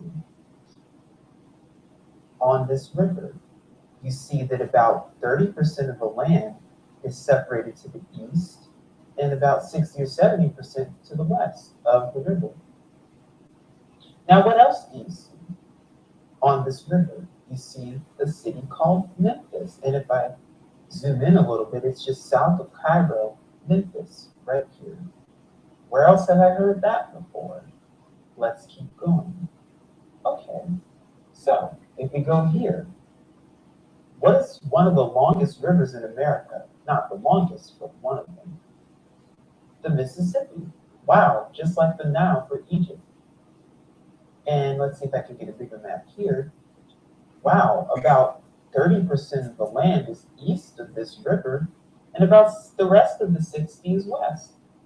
Just like Egypt. 30% over here, 60% over there. It's no different. But wait, you see this long river that gives America much life and substance, just like the Nile in Egypt? What city do you see on this river that matches this one? Right here, Memphis. What else have I seen Memphis before? Oh yeah, Memphis, Tennessee, right here. Wow, Memphis right there on the Mississippi River. Just like Memphis, Egypt on the Nile River. Is that a coincidence? No, that cannot be a coincidence. But you want to know what else? What else is so interesting about this? Is that here is Giza, which is very close to Memphis. And as you can see, here's the pyramids of Giza, here's the Sphinx, and all of ancient Egypt, as they like to call it, the cradle of civilization. Is there a pyramid in Memphis, Tennessee? Yes, there is, right here. And look, it's right off the water. Look, it's right off the Mississippi River, right there. There it is. There you see it. You see a pyramid right here in Memphis, and the Mississippi right here. Just like you see the ancient pyramids right here, right close, right next to the Nile River, in a city that's on the Nile called Memphis, in Africa's longest river, the river that gave life civilization, just like the river that gives America civilization right here, the Mississippi. And you see Memphis right there on that river. Wow, is that a coincidence? Doesn't look like it. So it looks like to me that, in fact, America is ancient Egypt all over again, because I see a pyramid right here in America today. But that's not all. Where else do we see more facts and proof of ancient Egypt here in America today? Well, let's keep going. As we see here, we're back in Memphis, we're back at the pyramid. Look who's there. They have a statue of Ramses the Great right in Memphis, right in front of the pyramid. Wow, an ancient pharaoh that was probably worshipped as a god back then, right in front of the pyramid, in current day, modern day Memphis, Tennessee. Just like they have the Sphinx right in front of the pyramids of Giza. These are not, that's just not his best argument right there. In fact, if we go a little bit south, we can find the Luxor, which is in about this area here of modern day Egypt. It's still on the Nile. Now, why is that important? Because Luxor is in fact an ancient city of Egypt in an ancient area. And as we see Heliopolis right here, what does that mean? The sun. It has to do with reference to the sun. Where else do we see a pyramid in today's Egypt, America, with the Luxor? I know. The Luxor Hotel in Las Vegas. This is a picture of the ancient city of Luxor, and look at what you see. You see a big phallic symbol, the obelisk, which is a phallic symbol and is embedded with sun worship and Nimrod worship and ancient god worship, and is in fact abominable with ancient statues and everything else. But where else do you see a pyramid and the Luxor? Here in Las Vegas. I see a pyramid right here in Las Vegas. And I see a Sphinx here in Las Vegas as well. Wow, is that a coincidence? Could this be telling me that America is in fact modern day Egypt? Yes, it is. Because I see a pyramid here in Las Vegas. I see pyramids all over the place. I see a pyramid here in Memphis that's on the Mississippi River, just like Memphis, Egypt on the Nile River. I see it here with the statue of Ramses the Great in Memphis, Tennessee, just like in Memphis, Egypt, they have the Sphinx in front of the pyramids right near the Nile. And as you can see here, or here, the Mississippi River, wow, and they have a Sphinx right here. And the pyramid right behind it. Wow, what does that piggyback off of? This. It's the same thing, and it's in Las Vegas. Wow.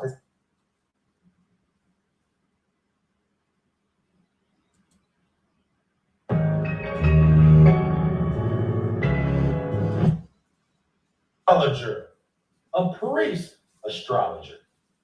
Okay? So, according to this legend, Belus founded a colony on the Euphrates and appointed priest astrologers, Chaldeans. So, a couple of things that I want to reconcile here. You see the word Euphrates, and I did check that. It is said Euphrates, but we all know that, Egypt is Nile.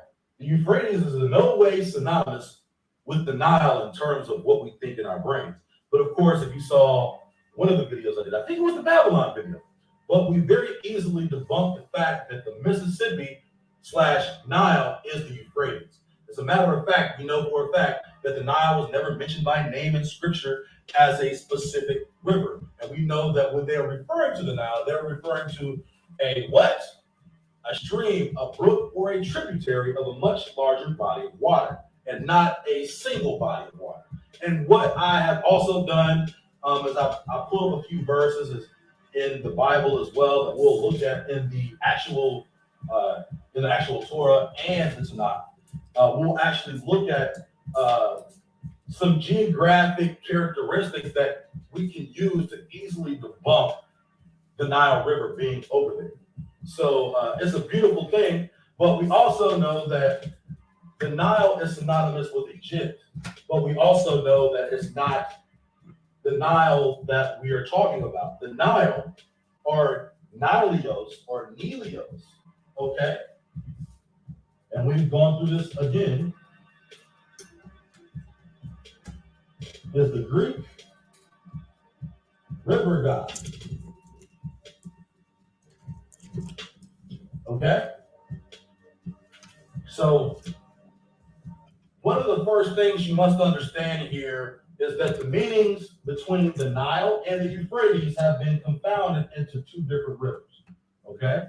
You have the Euphrates, then you have the Nile. Setting river. All right? The Euphrates is the big, the Nile is the little. And I don't even want to call it the Nile being the little. The Nile is referred to are the brooks, creeks, or streams of the much larger river, the great river, the Euphrates. Okay? So just essentially, the meanings of those two rivers have been confounded. What I'm trying, oh, there goes my camera.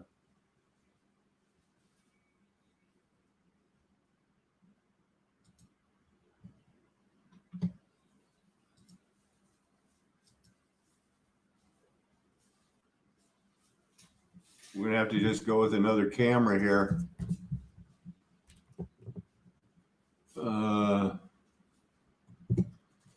What I believe about it is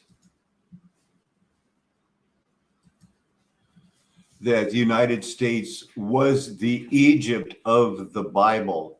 Somehow they crossed, on boats or the Bering Strait or somehow it was before when the lands were divided.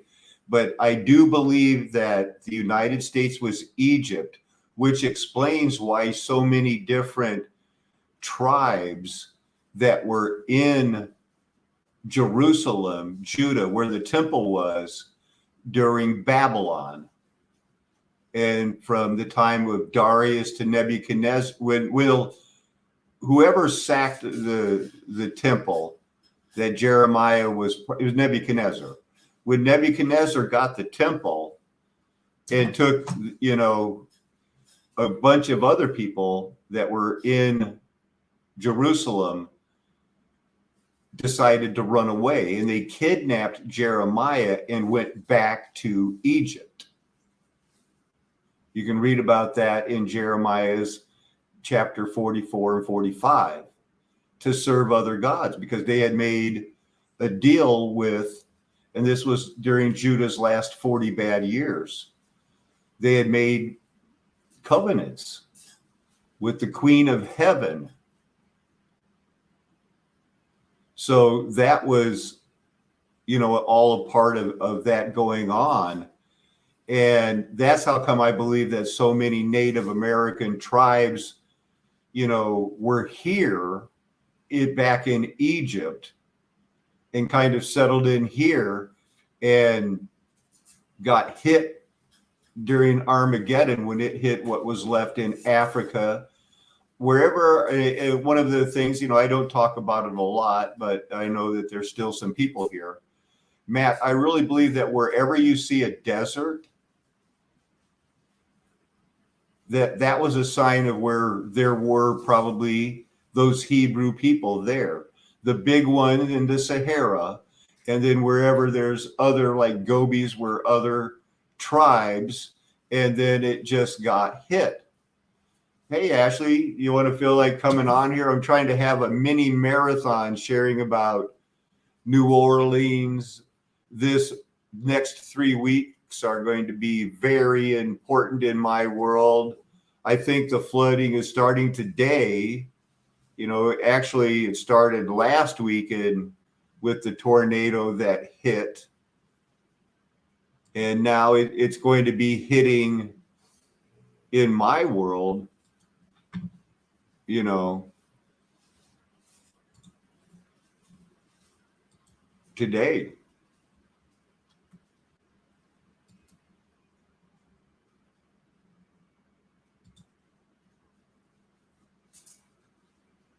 I'll bet you they're even having, they're doing storm chasing on it right now as we speak.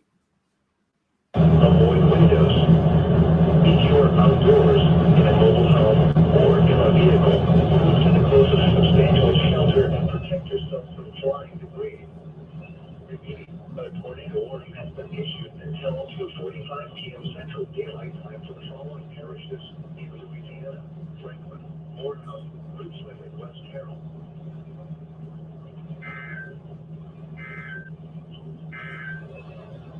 A severe thunderstorm warning remains in effect until 1:45 p.m. Central Daylight Time for southeastern Union County, northwestern Caldwell, southeastern Jackson, eastern Union, Washington, and northeastern Lee parishes.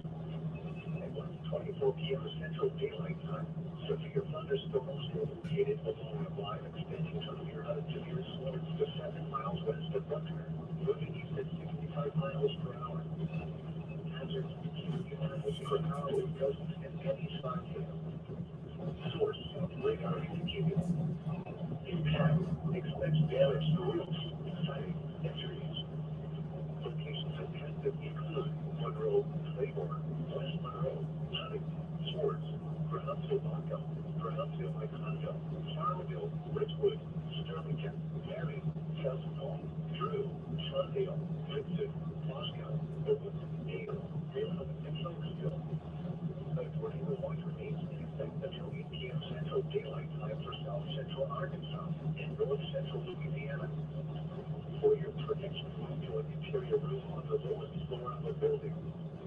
Repeating, a severe thunderstorm warning remains in effect until 1:45 p.m. Central Daylight Time for the following parishes in Louisiana: Caldwell, Jackson, Washington, Union, Arkansas. For an warning, Eastern Union and Northern Washington parishes will expire at 1:45 p.m. Central Daylight Time.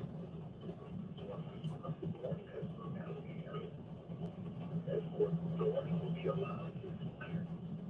The tornado watch remains in effect until 8 p.m. Central Daylight Time for North Central Louisiana.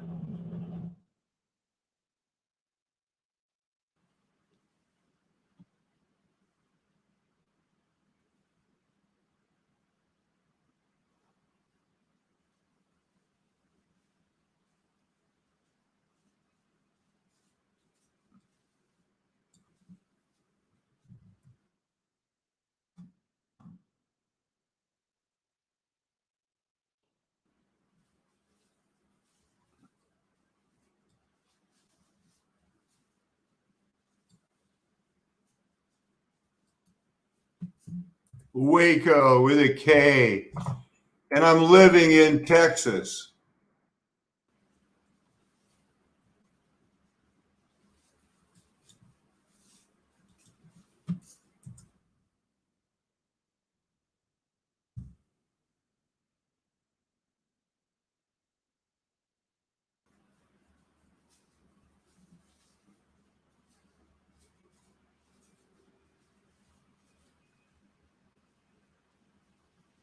Really?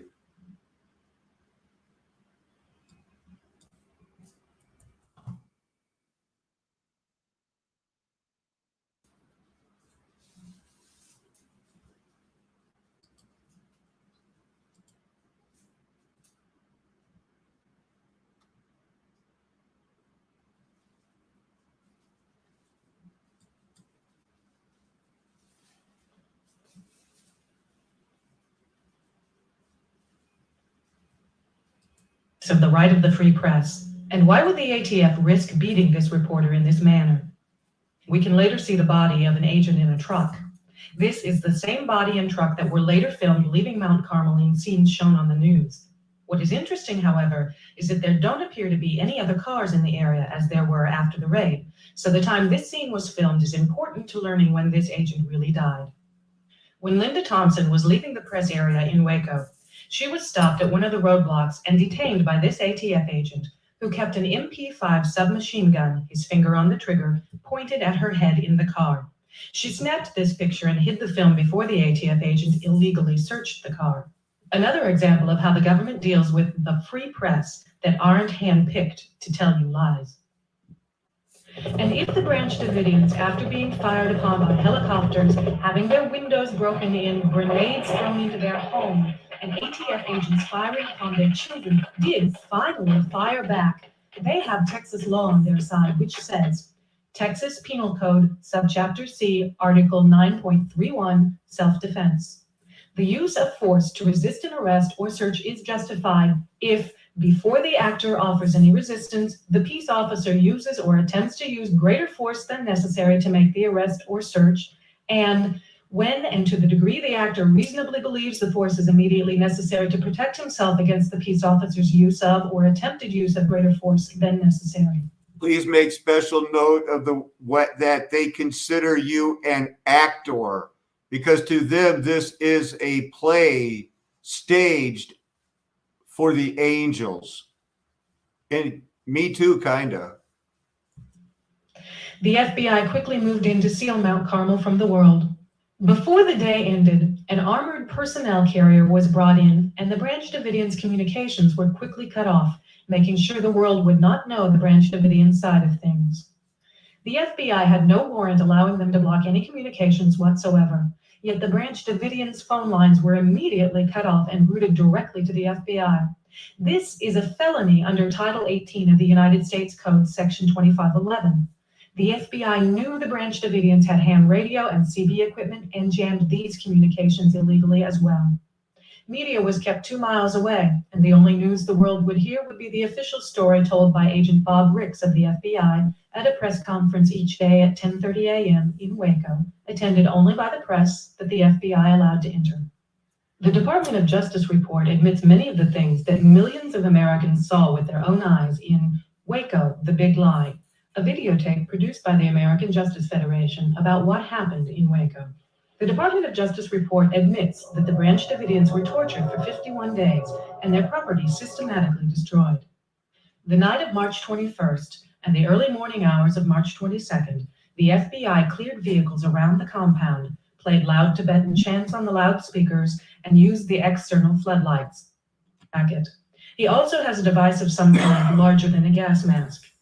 As he jumps down from the roof and walks away, his head and hair appear quite tall from the fireproof Nomex hood he was wearing.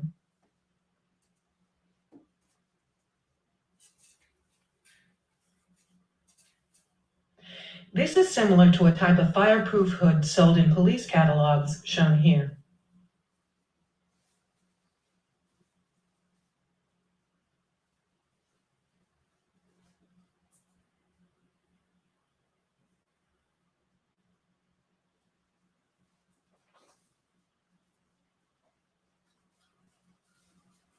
As the fire burns, watch as this tank backs out and the area above the gun simultaneously begins to burn.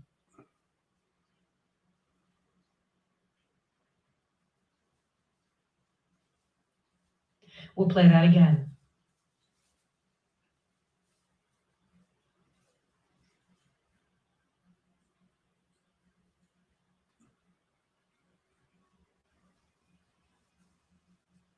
A tank can be seen through the trees, shooting flames to light a portion of the building that isn't burning. Let's look at that again in slow motion.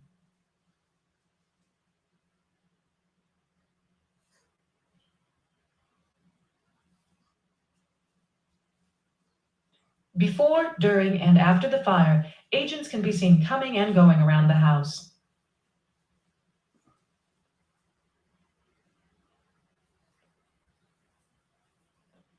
The Justice Department referred only to combat engineer vehicles, called CEVs, when asked to explain the flamethrowing tanks last October. Janet Reno said that CEV-1 and CEV-2 had no flamethrowing equipment and had been inspected by the investigators.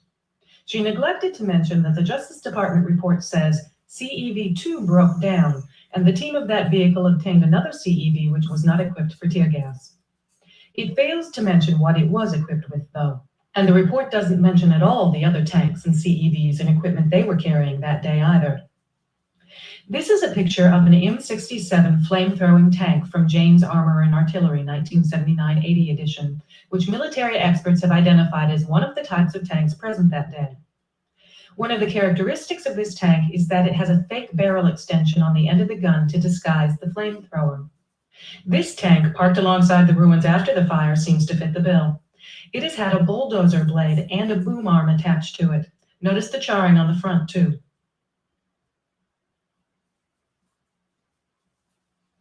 Besides that, in the Department of Justice report, the government absolutely, positively, and unequivocally asserts that it did not accidentally set the fire by knocking over any lanterns. See, that's April 19th.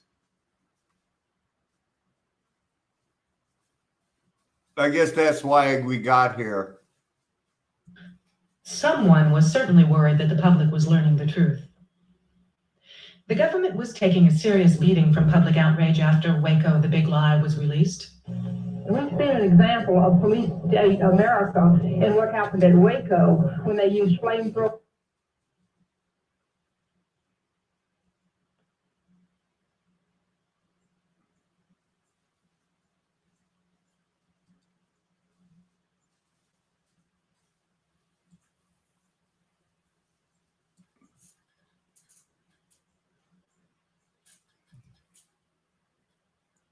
The source for the pictures publicly admitted that he had digitized the pictures. Even in the O'Leary's cow-tape digitized picture, though, the flame can be seen while the tank is still in shadow. No reflection can create a light source in shadow. And better yet, the government's infrared pictures show a tank out in the yard at exactly the right time.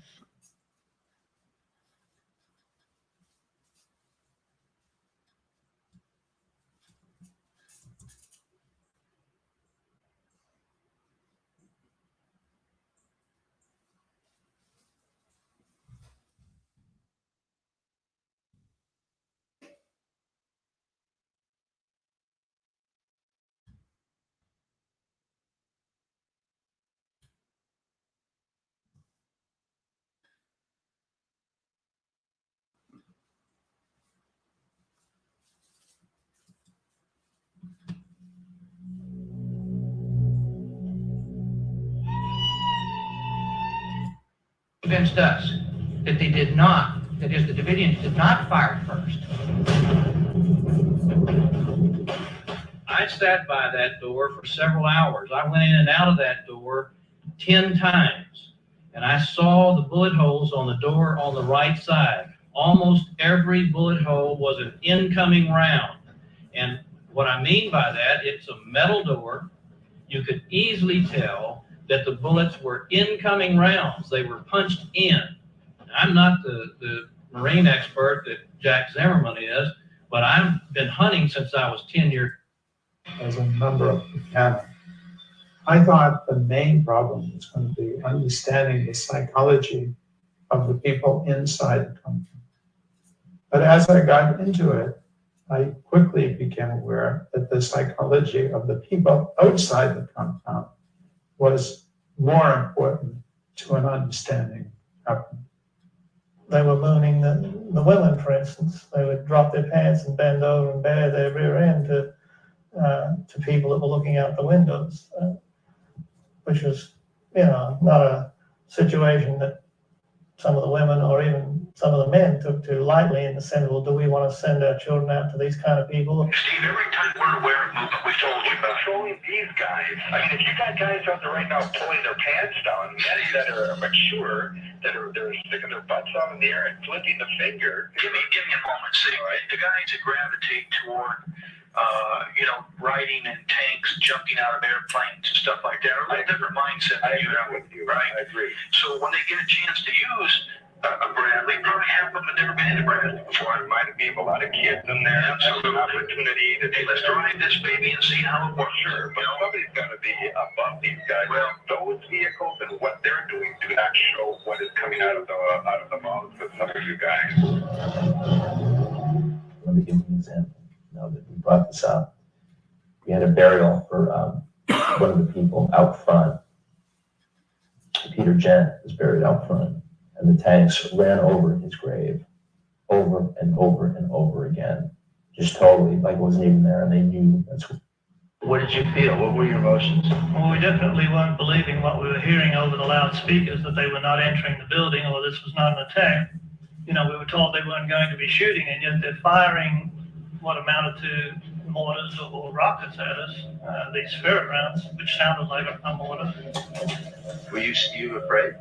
Yes. Experts say the ferrets, or barricade-penetrating cartridges, that were used are non-pyrotechnic or non-incendiary.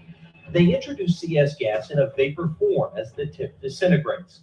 But experts also say the ferrets pack enough force to kill someone with a direct hit.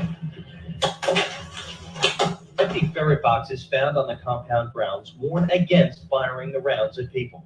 Despite that warning, agents fired ferrets into every window of the compound, and according to the review, any movement inside was targeted. With respect to the use of military weapons, these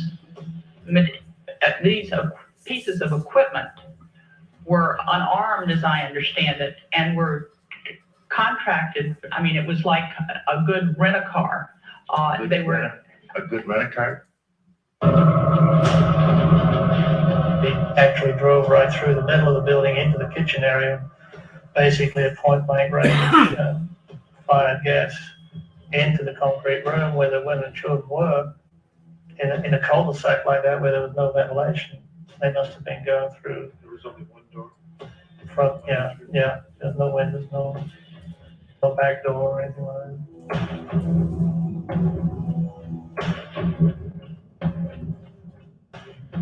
He put massive gas in there. Their gas mask by that time had to be failing.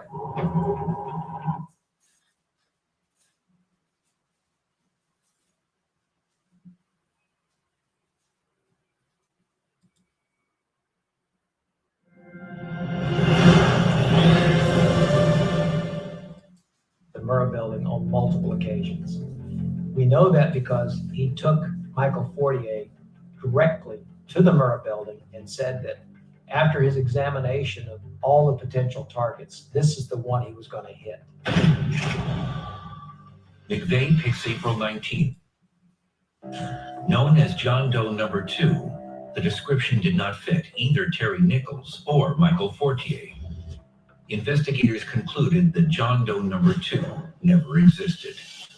We found a gentleman that had been in there that generally fit the description of John Doe number 2, but it turned out it had been on a different. To what he considered violence perpetrated by the government against its own people. But defense attorney Stephen Jones knew a necessity case was unwinnable, so he chose a different course, arguing that McVeigh was only part of a much larger conspiracy. The greatest mystery of the Oklahoma City bombing case is who else, besides Tim McVeigh, Terry Nichols, and Michael Fortier were involved, because there were most assuredly others. Much of the speculation centered on the man reportedly seen with McVeigh at the truck rental company. Known as John Doe number 2, the description did not fit either Terry Nichols or Michael Fortier. Investigators concluded that John Doe number 2 never existed. We found a gentleman that had been in there that generally fit the description of John Doe number 2, but it turned out it had been on a different day. It'd been in there with a friend that had rented a Ryder truck. So we now realize that it was a misidentification of people transposing two different events and putting two different occurrences together. McVeigh swore to us over and over again that there was no John Doe number 2. No one was with him on the day of the bombing. The biggest misconception out there about the Oklahoma City bombing, in my view, is that this was something that sprang from the. No.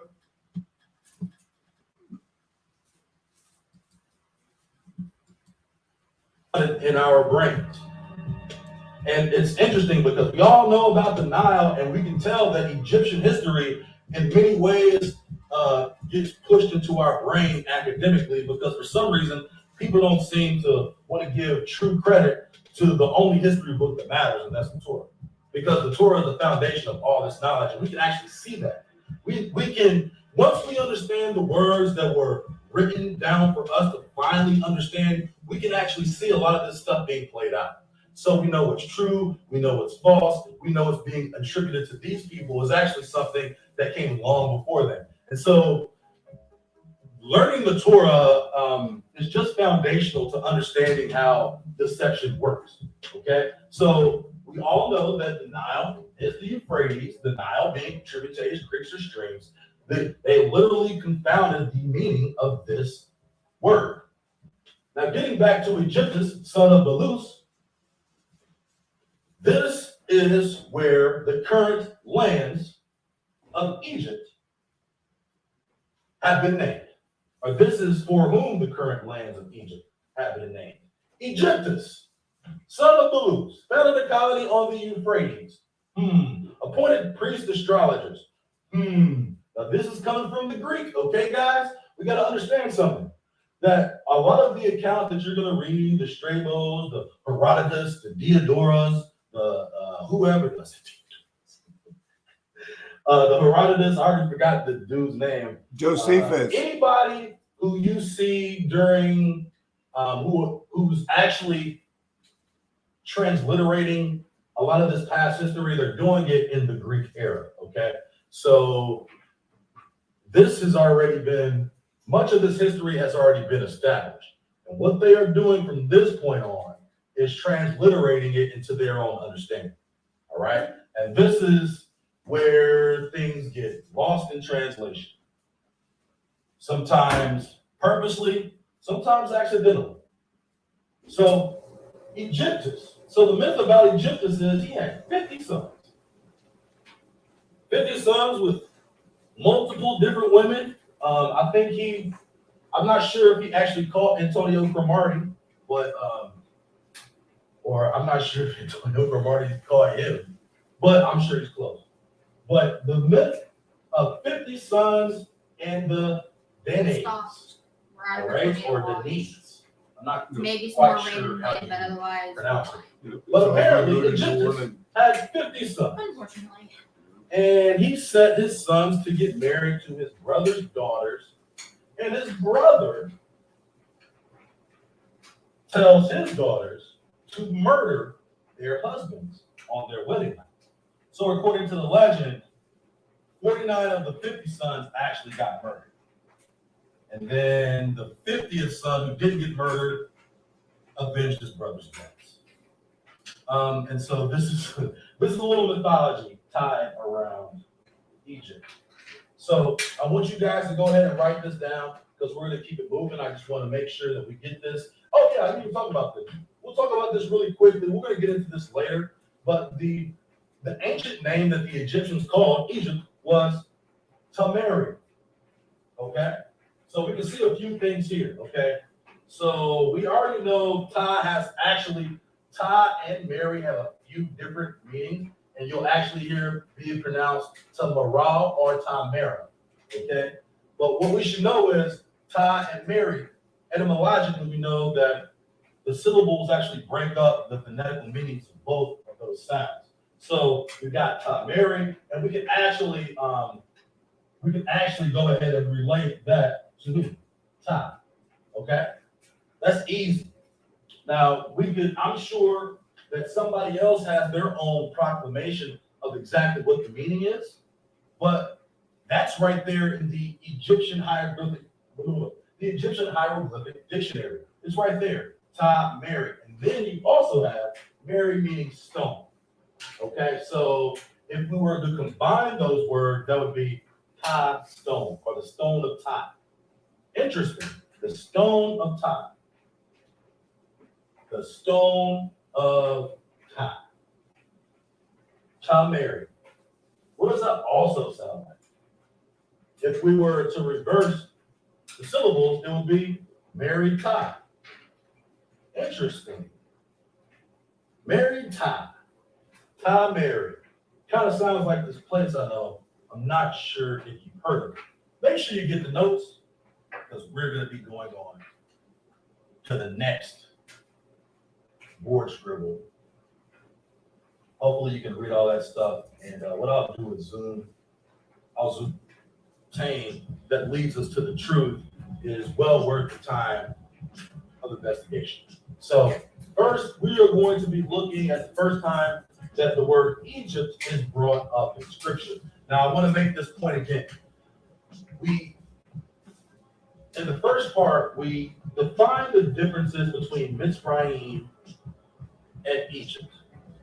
So for consumption purposes, I'm just going to be using Egypt throughout because that is the tongue in which I speak.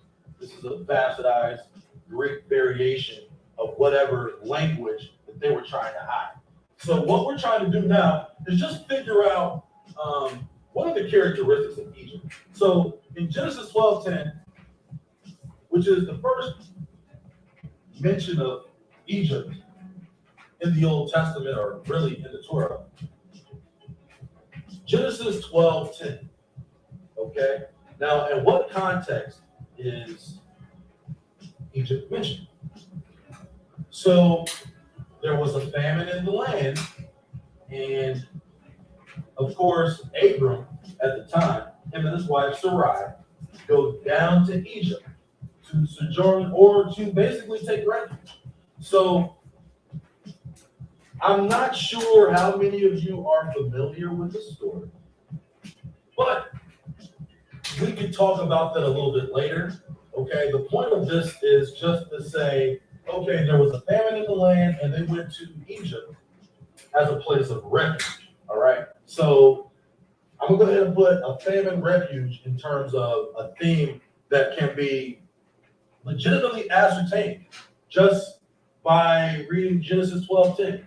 So what that means is they had food. More so than anything, we know that there was food in Egypt, all right? So now there was a whole story that happened, and eventually Abram ends up leaving Egypt with more riches. He literally goes down to Egypt and he's literally afraid of his life because he's got a beautiful wife, and he says to tells his wife to say, if we get captured, tell me you're my sister so I can live. And of course, she does that, and by virtue of another man taking his wife, that other guy gets cursed, and of course, gives Abraham all of these gifts, and Abraham leaves Egypt with more than he came with. Okay, so that is another thing, all right? That is another thing, okay? So more than just a place of refuge, it's actually a place that you can come up out of and might be on the good side. So we don't know how broke or poor or how, humble Abram was at the time before he went to Egypt. I imagine he had to be somewhat humble if he didn't have food to feed himself and his wife, and he literally had to go somewhere else to get food. But when he returns from Egypt, he returns with riches. So you can go live the American dream or the Egyptian dream.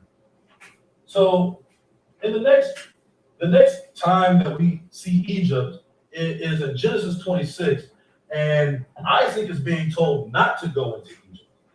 Again, there's another famine in the land, and he is being instructed to not go into Egypt. So I really want to stay here for a second because once again, we can still tie in the fact that obviously Egypt is the place that seems to really please the king, and he wondered at it. And when Rickion sat before him, the king asked him concerning all of his works. That's one version of it. His servants and all the you can see, we got into a little bit of it. I was hoping for more of a quick off the bat.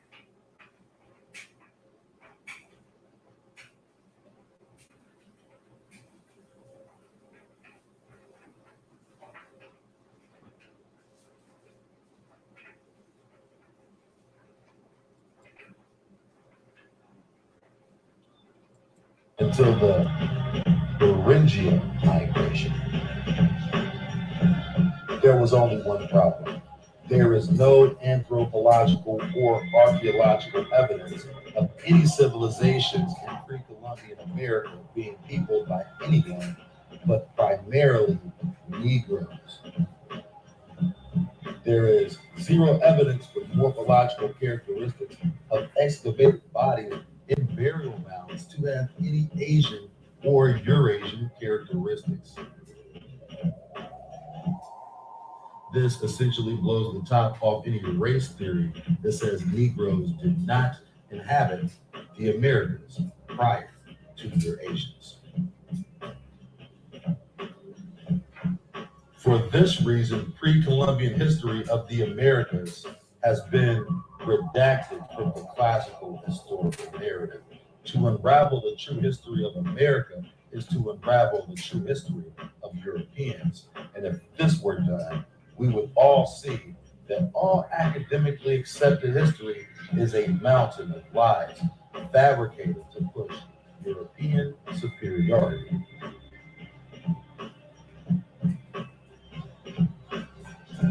Not only were the Indians savages, but they had no language and built nothing of significance. These lies permeate academia. Man, Ashley, I hope I didn't leave you hanging there. No, you didn't, brother. How you doing? Oh, I'm fine on frog hair. What about you? Oh, we just got over our tornado watch here. It's on its way to New Orleans. Yeah. Oh, tornado in New Orleans. Yep. I guess we're getting the back end of that. We got winds that higher than any winds we've had before in a while. You're too close to Nashville. Yeah, we're right in Nashville. Heck, Nashville's trying to come to White Bluff, Tennessee. I mean, it's not. We're not happy about it. I'll tell you that. All the water that feeds into the Mississippi, all the big towns are going to get a little bit of a touch within the next 3 weeks for sure. But it's starting today, I believe. Yeah. I'm talking about Louisiana a lot and the flooding and the history of it today. It'll be good. I'm going to catch you up here pretty soon. Yeah. Tommy this morning, he's doing real good. Taking care of his business there, getting the power attorney, so that goes to his mom, then his big brother, then him. Doctor's appointments. Feeling good though. That's good. Praise Jesus. He's so holy. Man, I really wanted, on this whole Egyptian thing, because it's like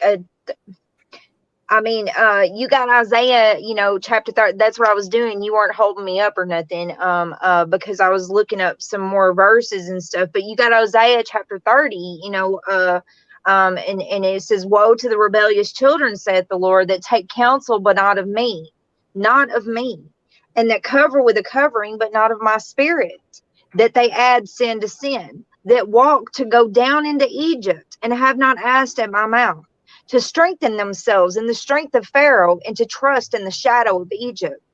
Therefore shall the strength of the Pharaoh be your shame, and the trust in the shadow of Egypt your confusion." And then if you go over to Ezekiel, Stay for just a minute. I'm going to put it up on screen in Isaiah 30. Because this is where you were at in Isaiah 30. And it's good, but let's look real quick at this 7, okay? This will be exciting for you. Rahab's mentioned in here. Oh, wait. It's this Rahab. Oh, it's not. It's not the Rahab, the harlot, the hero of Jericho. This is Rahab, who The church. smiteth the proud, and they have called his strength, who has been exterminated. What is going on here? Right. What you said? What have this? you seen? Rahab A is sea a monster. sea monster? Interesting. Very interesting. Kraken much? The Kraken. Release the Kraken. A mythical sea monster mentioned in Job 9:13, Job 26:12. Psalm 89. That's a lot. That's got a lot of weird stuff in it, like Psalm 82 and Isaiah 51:9. What word is Rahab under in Isaiah 30? Rahab, verse 7. What version are you using? King James. What does it say? For the Egyptians shall help in vain and to no purpose. Therefore have I cried concerning this. Their strength is to sit still. It's the word strength, ain't it? Yeah. That's it. They're bad. It's a Interesting. bad translation. And they claim Yeah. to use the Masoretic text just like the ESV, just like the one I read. We all love the Masoretic text. I'm with that crew. I do. I love it. You know, don't give me no Alexandrian text. No way. That's not what we're talking about here. It's this Rahab. Yeah. Okay. I got you. Check. I'm with you. Boom. Man, that's crazy, huh? Yeah. So You know, Rahab's back in the ancient days. 7294. Ancient days. Yeah, back from the east, and in the mountains of the east, and the best things of the east mountains. The god of the east, dwelling place. Of Egypt. Booster 1793. Bluster strength 1792. The Bible is fun, huh? It is. I love it so much. That's interesting, man. Like how is your concordance? You know, dadgummit. What translation are you using? I use the ESV. Okay, ESV. That's interesting that it's two different words there. Well, they're all the same in the Hebrew. You know, it's Proto-Hebrew. I know, that's why we need a Hebrew concordance, not a NIV, VIC, KVG, whatever Bible, you know, concordance. We need a true Hebrew. Oh, they don't even tell us the true Hebrew, man. They keep that back anyway. But strength. Oh, go ahead. The Berean Study Bible is from the same texts. And let's see, because this has some very interesting verses, like in 89 verse 6, because this is another one of those Psalms I haven't had a chance to go over, where it talks about the counsel of the holy ones. Yep. Yeah, but in verse 6 it says, who can walk among the heavenly beings? Who can walk among the heavenly? That's right. Well, I'm sure that Yahweh can. Yahweh's their boss, man. Well, that's who he's talking about, right? You know, he's praising the Lord through the whole psalm, I believe, and he's asking, who are the mighty ones that he's talking about? Sons of the mighty. Who among the sons of the mighty? God. You know, this is Yahweh of these. Elam, Al, Ba'aliim, El. El is it's a word for Strong's Hebrews 4:10. It's another word for Ale. El is Nicolas Cage likes to call his son Ale. The God, and if you put, and it's a priest of God Most High of the El Elyon, then we know there's that would be talking about the Creator. This is Melchizedek in Genesis 14. And if we switch to the next verse, How far do I have to go back here? We go right into verse 7 where we're right back into that council, the assembly. Right. And that's one of those things. See, before we get back into whatever we were getting into, I just want to remind everybody that what I'm just learning now is I'm trying to tie it into how God, is dealing with the sin that was in heaven. That's why the fleshly us's are here. They were put in charge somehow to okay, do it, but to teach them a lesson because God caught a bad thought in one of their hearts. And the end is written from the beginning. And I know that from the example of Judas, it says is completely, have I not chosen you 12, yet one of you is a devil. And now I'm thinking of the tribe of Dan now. I've been trying to express that verbally and get that across spiritually. So in heaven, we have that council. And the tribes, we have Dan going away. And then you have the war in heaven, that Satan and his angels were kicked out of heaven in Revelation 12, I believe it is. It is 12. Michael and his angels fought with Satan and his angels, and they were kicked out of heaven. They were gone, so it confirms. That's right, because I almost found myself just saying, yeah, they got kicked out in a spiritually physical kind of way, but they're spirit beings, but apparently they can still be, you are cast out, Yeah. He was cast out into the earth, and his angels were cast out with him. Yes. What you said. They got it was their place. Their place was not found any longer in heaven, it says in Revelation 12:8. Their place was not found any longer. They had no more place in heaven, by golly. They're gone out of here. Exposed, and now they're in the same boat as we are, where at that point of when Jesus was crucified, they were going what is going on? When is it? Right. They know there's a doom coming because as of, not when the book was written, but as of right now, through the fulfilled prophecies, they know hey, Satan, where's the beast and the false prophet? Well, they're in the hot place, guys. But we still got a chance? No, not really. But we're still mad, right? Yeah, they're still mad. Yeah. I've been thinking about the whole artificial intelligence.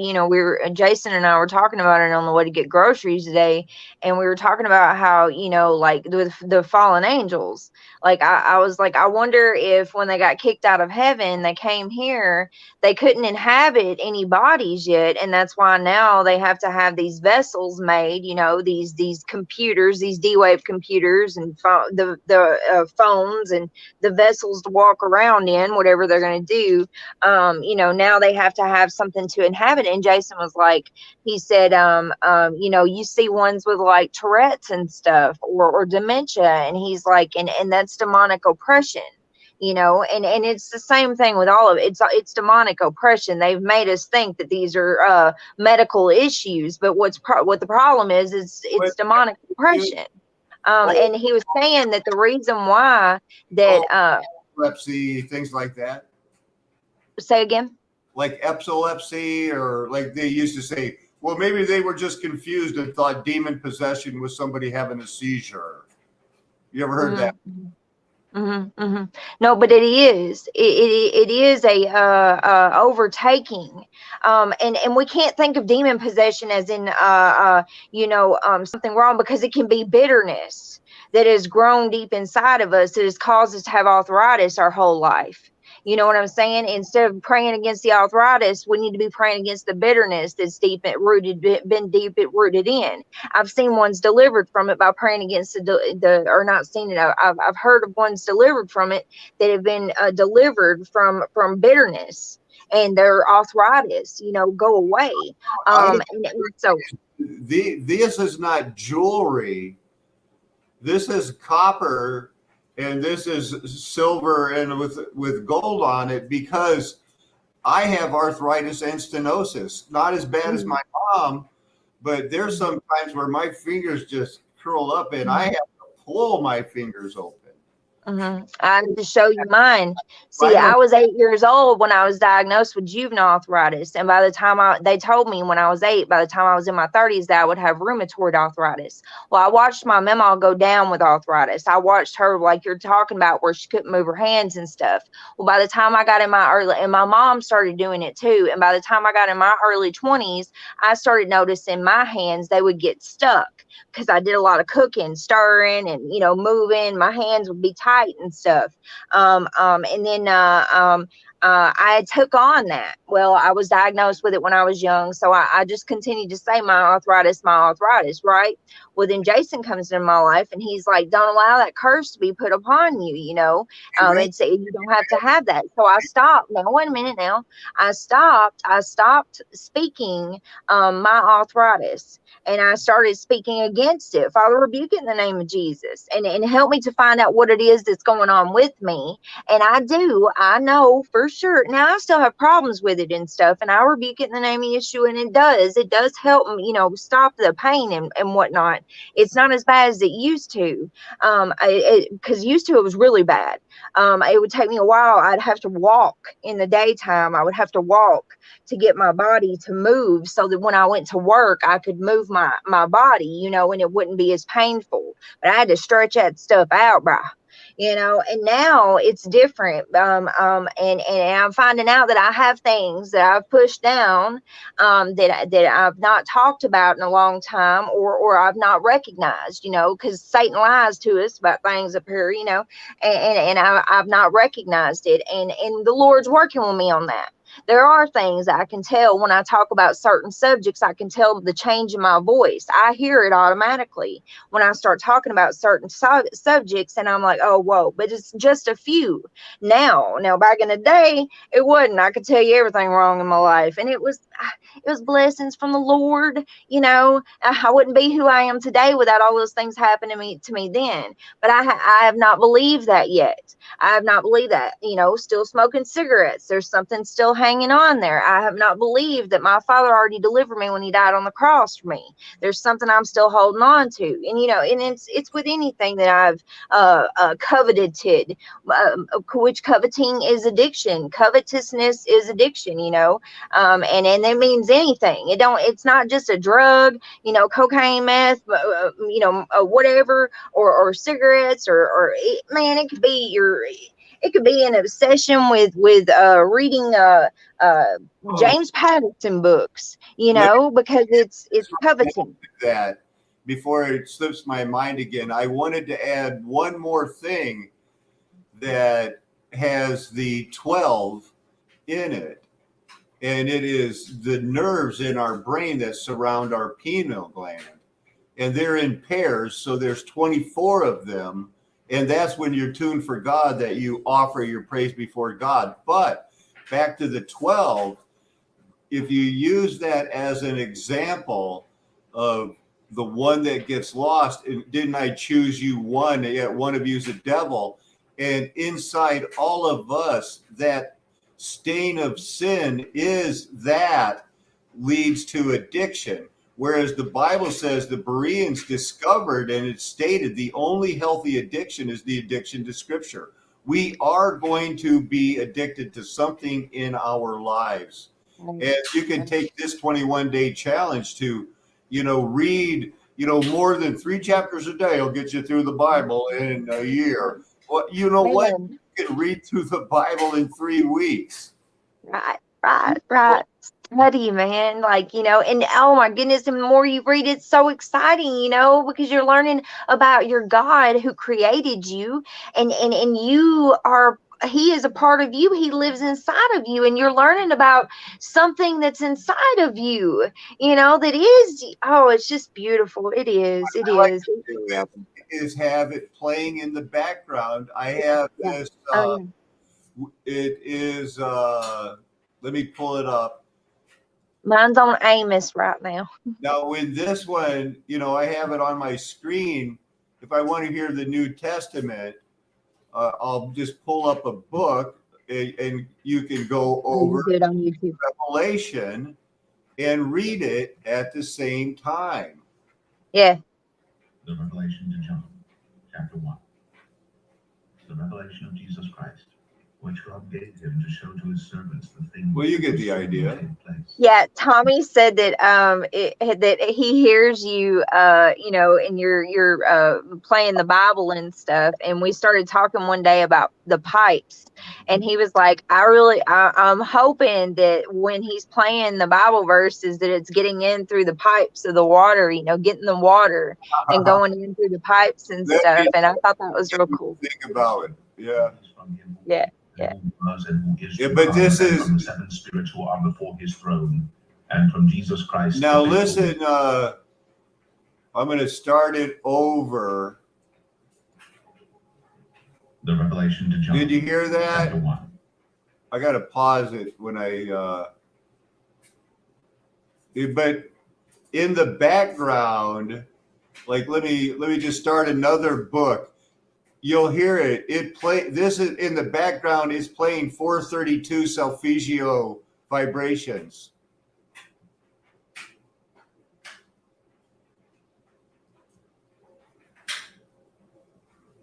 See, it's playing it right now. The Gospel according to John, chapter 1. In the beginning was the Word, and the Word was with God. Oh, I do. That's awesome. He was in the beginning with God. All things were made through him, and without him was not anything made that was made. In him was life, and the life was the light of men. How can you not get into that? Yeah, man, that's a pulse. I hear like a pulse.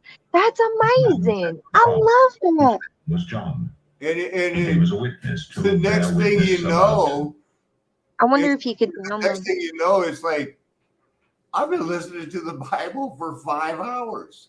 Yeah. It's beautiful, ain't it? That's Because lovely. if you run into anything funny, you can just pause it, look up the words on Bible Hub. Yeah. To get your mind right. And the thing is that I really feel it's so easy for the last to be first, because it's like they're getting a jumped head start with the veil being lifted. You know, it's like Tommy really only recommitted his life to the Lord like 6 years ago, and he's way ahead of a lot of people because of the way he figures. You know, like. You know, we've all been, you know, like I just talked to Doug Bartles, and we've all in the 70s, 80s kind of looked at the charismatic movement and they were going good for God, and then we're in and out, and kind of like, no, man, I can't speak in tongues, and we're all evangelical, but the world's crazy. And then all of a sudden, flat earth, Yeah. But no doubt. The reason I'm doing all of this, I feel that, is because what the Lord is leading me is we need to be ready to give answers for all of these Greek god things. And it looks like there really were Greek gods, and the Bible's wasn't silent on it. And we have to. Well, it's not just the Greek, the Greek came from the Egyptian, and that's what the Kabbalists are. That's what the Hindus are. That's what the Jadeisms and Buddhisms and all of it all stems from the same root. Every one of them do. I mean, our Father strongly speaks. I mean, Ezekiel chapter 20, Isaiah chapter 31, and then there's several where he talks about he will cut off the Egyptian tongue. Woe unto you that have fallen to the idols of the Egyptians. Forget the things your eyes have seen. Where was that? Then said cast ye away every man the abominations of his eyes, and defile not yourselves with the idols of Egypt. I am the Lord your God. I want to think out loud here, and that you'll be the first along with the people in here to hear this. Now, let me see if I can even frame the words. Is it possible that, because the verse says when we get to heaven, we'll be like the angels in heaven, and they're not for sex. And, you know, sex is not a part of our future. Something more beautiful is. But it told about in the council of nonetheless, you will die like men in Psalm 82. So it's possible that the fallen angels are no longer what they are demons. And now it's not like they are pure spirit anymore. And they're the ones that are bound, and they possibly could have made it. And now they died like men. But it's not anything like a woman today or has ever had to be worried about a purely spiritual entity mating with them and leaving a bloodline. Right now, anything that's in a bag of bones has a human soul and can be saved. There is nothing on earth that we have to go looking for, and they're the bad guys, fucking kill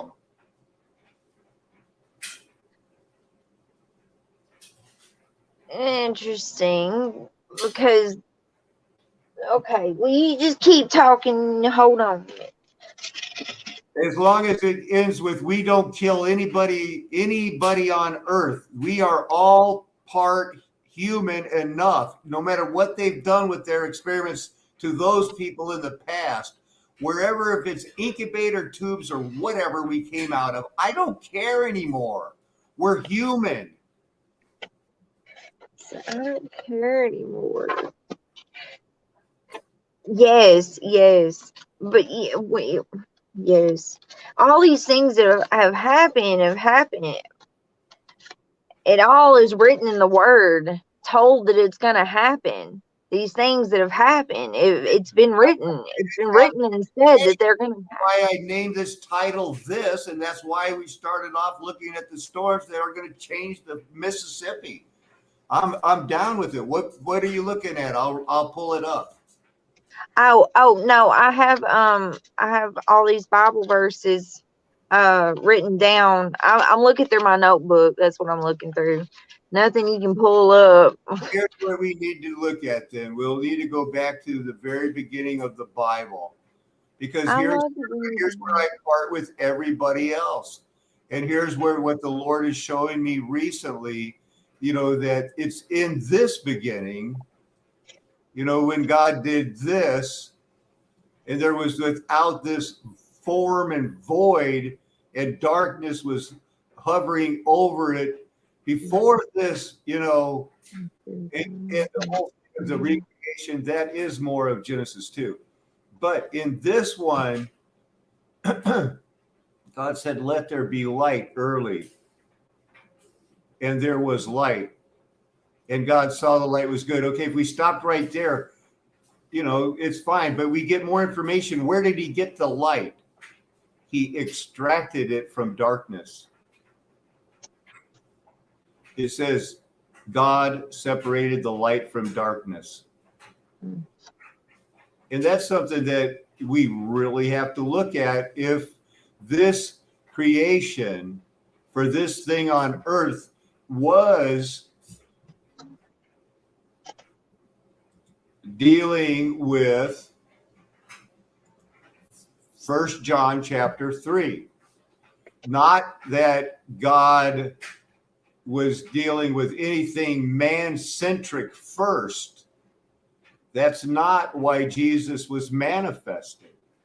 We can see that in the 3rd chapter of John, verse 8, when it says, the reason the Son of God appeared was to destroy the works of the devil. And the devil, as the devil, the Satan, the Diablo, it's not referred to anything like that if we go back to Genesis chapter 3. This is simply a Naish, a serpent, a tool of somebody that had deceived somebody that said, you know what, that girl, you could probably tell her the same thing. Look, it didn't kill you, go show her. Because it's certainly the Old Testament always refers to an adversary, and it's not until the New Covenant where it's actually discovered there is a Diablo, the Satan, singular. That was part of what Paul was revealing in the mystery that was revealed from ages past. This is great. I'm being led. I feel I'm being led by the Spirit. How about you? So you say that the serpent and the devil are not the same. So what you say? That's right. And well, then what? So we got spirit. Yes, we do. We got spirit. How about you? Well, what about Revelation chapter 12, where it calls him out, that old serpent, the devil? The New Testament does it refer to him in the singular form. In the Old Testament, it's always adversary, never the adversary. And the serpent is never referred to, the serpent beguiled her, but it doesn't say the Satan to beguiled her when Paul talks about it in the New Testament. Interesting. It's interesting. I'm just fleshing it out. I'll look into it. We got spirit. Yes, we can. We got spirit. 5 minutes old. Let it breathe. No, I will. Don't you worry now. I ain't put your what Tommy and you have presented before me about the image of the Lord. I have not put that past. Now you do. You got me with the replenish part.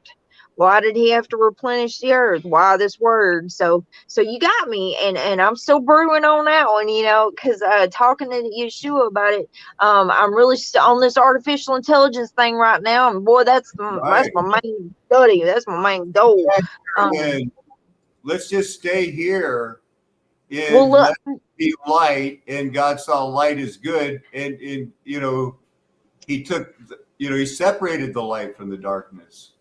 Yeah, it says that now. Out of it, and he called the light day and the darkness night. But what did he say? He saw the light was good. He never saw that. I saw the day and the night, and it was good. No, that was the second day, where there was an expanse in the mist. That's when he started with, the evening and the morning. Yeah, they're good. They're both good.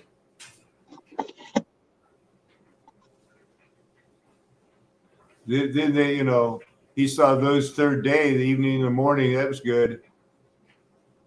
But not up here. Up here, he just saw the light was good. And then he separated the light from the darkness. He called the darkness night. I don't see anywhere where night is any good. Yeah, interesting. No, right? Oh, and night means a twist away of the light. Interesting. Dry ground is another thing that is just so important in this, and he called it dry ground. Figuratively, adversity. Oh my goodness. 3915.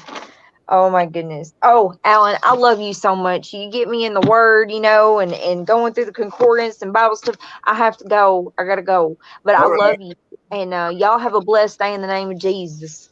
Well, thank you. We're going to continue by looking at, I want to thank Ashley so much and pray the Lord's blessing on her. We'll continue by looking at the word 3004, Yabashah, dry land or ground. Because this is hard to do when you're separating waters from water, and to keep it dry in water, which has been proven to be the universal solvent by none other than the fat Kenny Willer, one of the smartest guys in the world. Just ask him. He'll prove it. He will prove it. The thing is, he can prove it. If you can put up with Mr. Whiny Yoda boy for that long. Dry land, dry land, dry land. Exodus, the midst of the sea on dry land.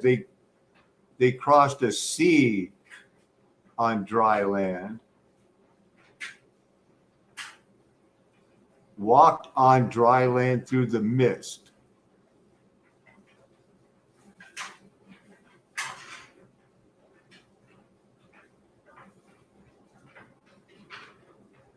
Seems like it's always talking about Now he will pour out streams on dry ground.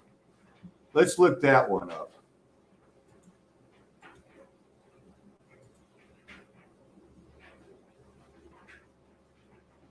I will pour water on him who is thirsty and floods on dry ground. My spirit on your descendants and my blessing on your offspring.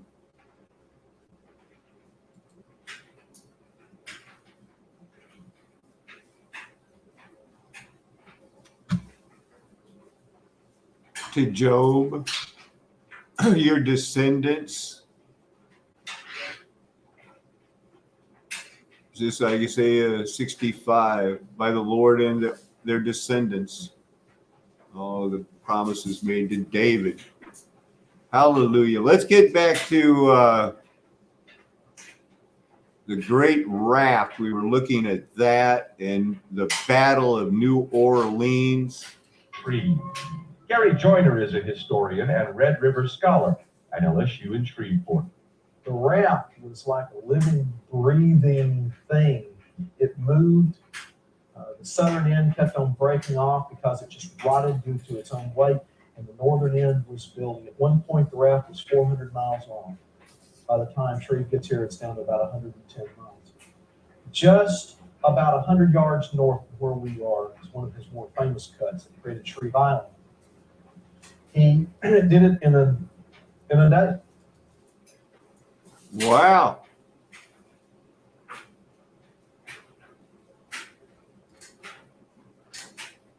Welcome, everybody, to my new series, I Talk About Stuff, Episode 1. Do you like sticks? I like sticks.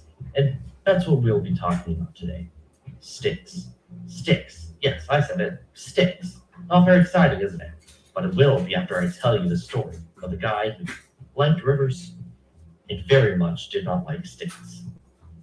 What can you use sticks for? You can burn them. You can chop them.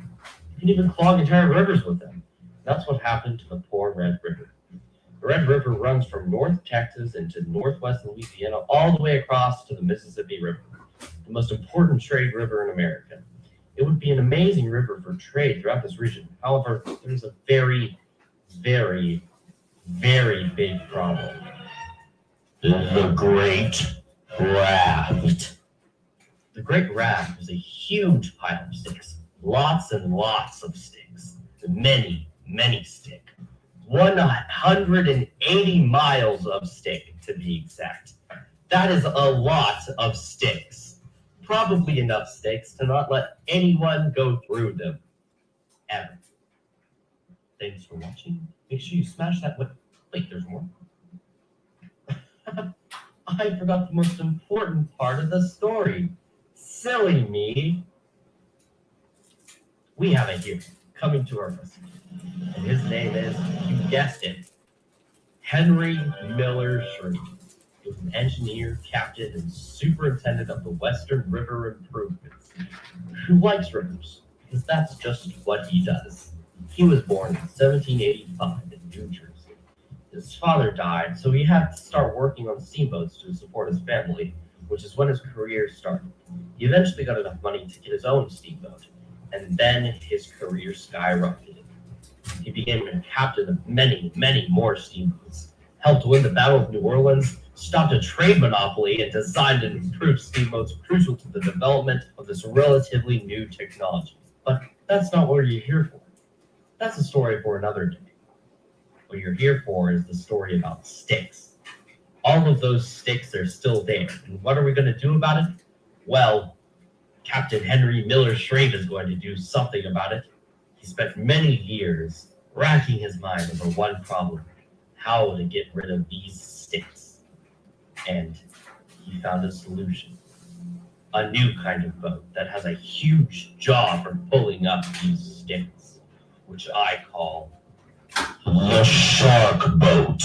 Using this, the huge snag buildup was painstakingly removed in 6 years, and the Red River was open for business. In 1863, the city Shreveport was founded in the name of the man who made it all happen.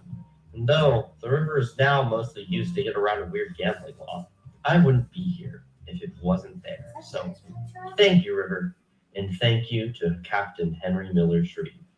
And let no sticks bother him in his eternal rest. Thanks for watching. Well, he's got a fan in that guy. Let's look at some more of the history of New Orleans.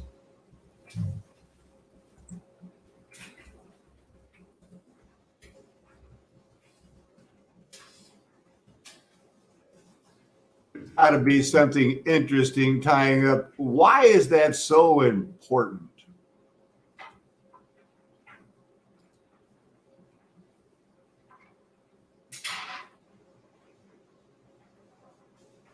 Hebrew descriptions. What?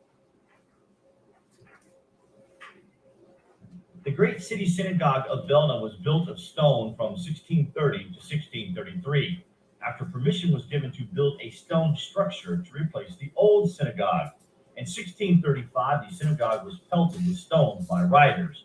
The interior was destroyed, and all it contained was looted. The main prayer hall was square and could hold 300 people. It had a three-tiered bema in the center, composed of 12 pillars, and it was surrounded by 4 pillars in Tuscan style, supporting the dome. The two-tiered Holy Ark on the eastern wall was a splendid structure with gilded wood carvings representing plants, animals, and Jewish symbols, with a double-headed eagle on top. On both sides of the Holy Ark, there were 2-story structures, serving as the women's section, connected to the prayer hall by little windows. Hanging from the walls and ceilings, there were numerous bronze and silver chandeliers. The synagogue contained a valuable collection of ritual objects. The building was repaired in the 19th century to a great extent, but it was burned during the battles of Velnios in 1944 and completely destroyed in 1957. During recent excavations at the site, buttons from uniforms worn by soldiers in Napoleon's army have been found during the excavation of the Great Synagogue. Among the remains of the buried synagogue, archaeologists discovered priceless, colorful floors and a Hebrew inscription dated to 1796 that was part of the stone Torah reading table. Specialists from the Israeli Antiquities Authority and Lithuanian conservation officials have been excavating the site each summer for the last 4 years. The War of 1812 began on June 12th when Napoleon's army crossed the Nile River, starting wars between France and Russia. The war continued until 14 December 1812, culminating. June 12th is another important date for them. Check out the fake O.J. Simpson murder. In the victory of the Russian and Allied forces. But the tensions that caused the War of 1812 arose from the French Revolutionary and Napoleonic Wars. During this nearly constant conflict between France and Britain, American interests were injured by each of the two countries' endeavors to block the United States from trading with the other. This led to the unthinkable. American shipping initially proposed from trade with the French and Spanish empires, although the British countered the U.S. claim that free ships make free goods with the belated enforcement of the so-called Rule of 1756. Trade not permitted in peacetime would not be allowed in wartime. The Royal Navy did enforce the act from 1793 to 1794, especially in the Caribbean Sea, before the signing of the Jay Treaty. Under the primary terms of the treaty, American maritime commerce was given trading privileges in England and the British East Indies. Britain agreed to evacuate forts still held in the Northwest Territory by June 1st, 1796, and the Mississippi River was declared freely open to both countries. Although the treaty was ratified by both countries, it was highly unpopular in the United States and was one of the rallying points used by the pro-French Republicans led by Thomas Jefferson and James Madison, and wresting power from the pro-British Federalists led by George Washington and John Adams. After Jefferson became president in 1801, relations with Britain slowly deteriorated, and systematic enforcement of the Rule of 1756 resumed after 1805. Compounding this troubling development, the decisive British naval victory at the Battle of Trafalgar in 1805 and efforts by the British to blockade French ports prompted the French Emperor Napoleon to cut off Britain from European and American trade.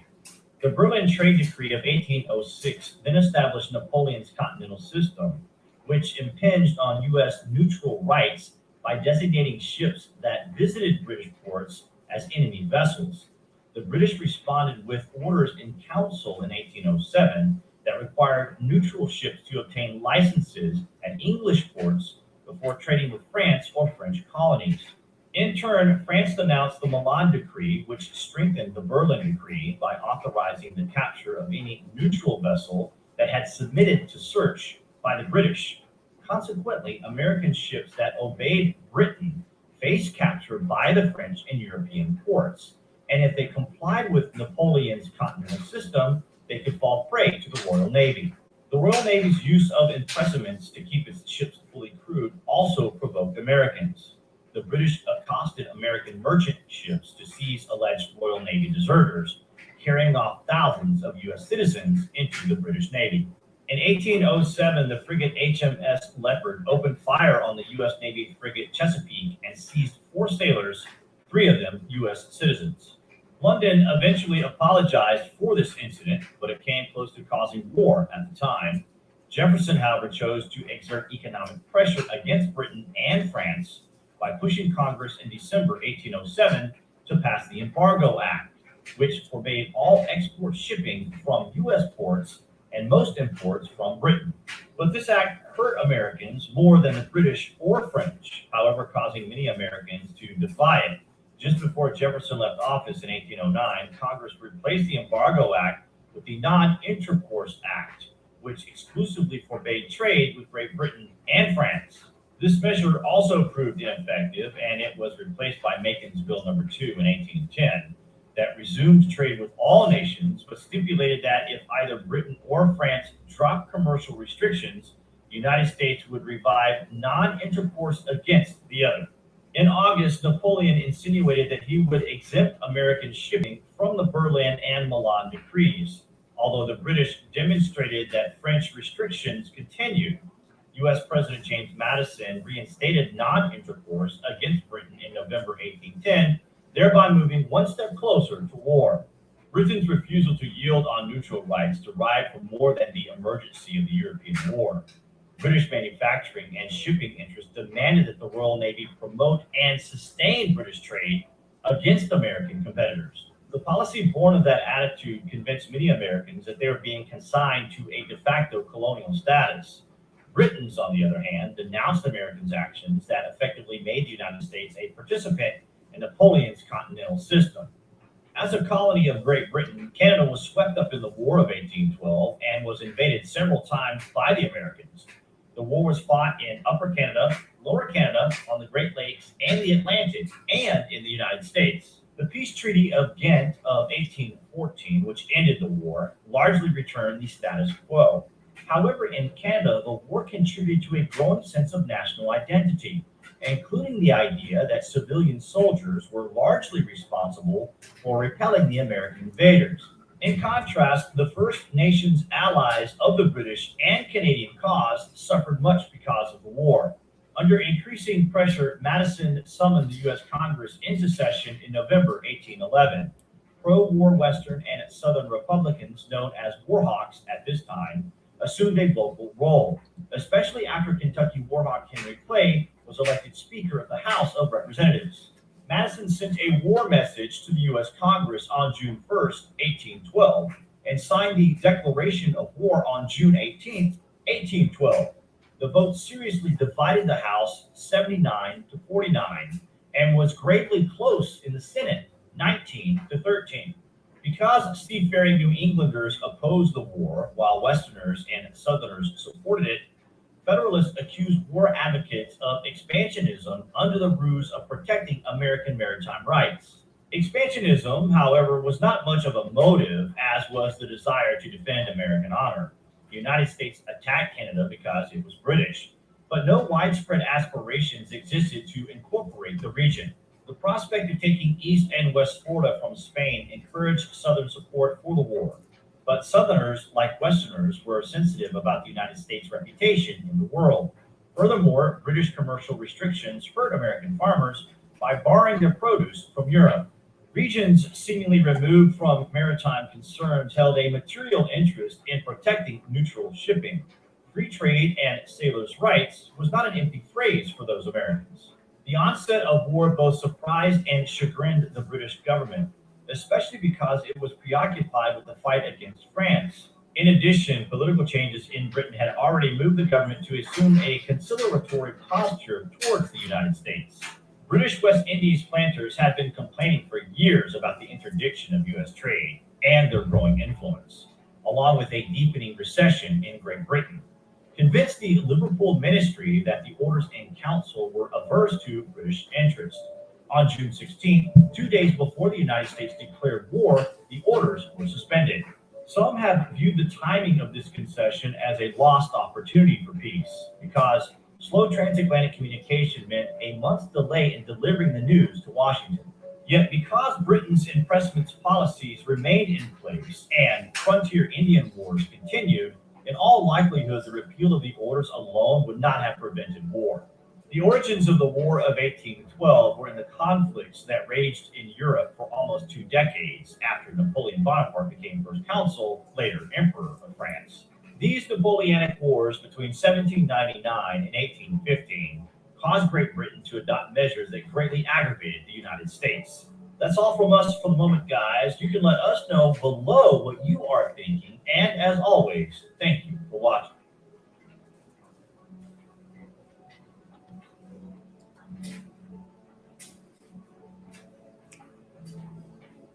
That ended kind of abruptly, got me right in the middle of a peanut butter sandwich.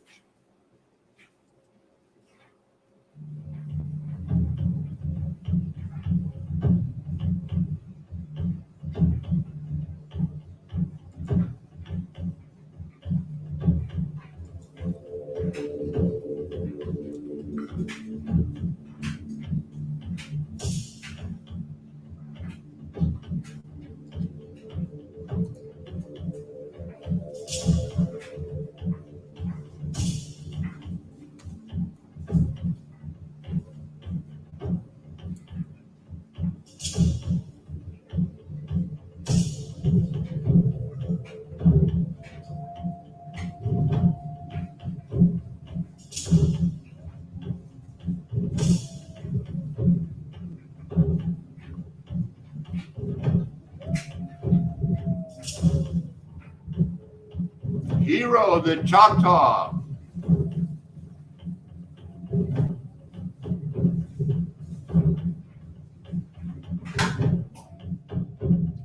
Pushmala Ha Hubai.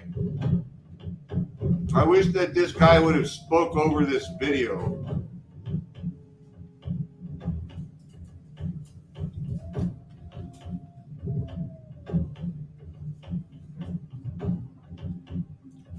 Let's look at this map.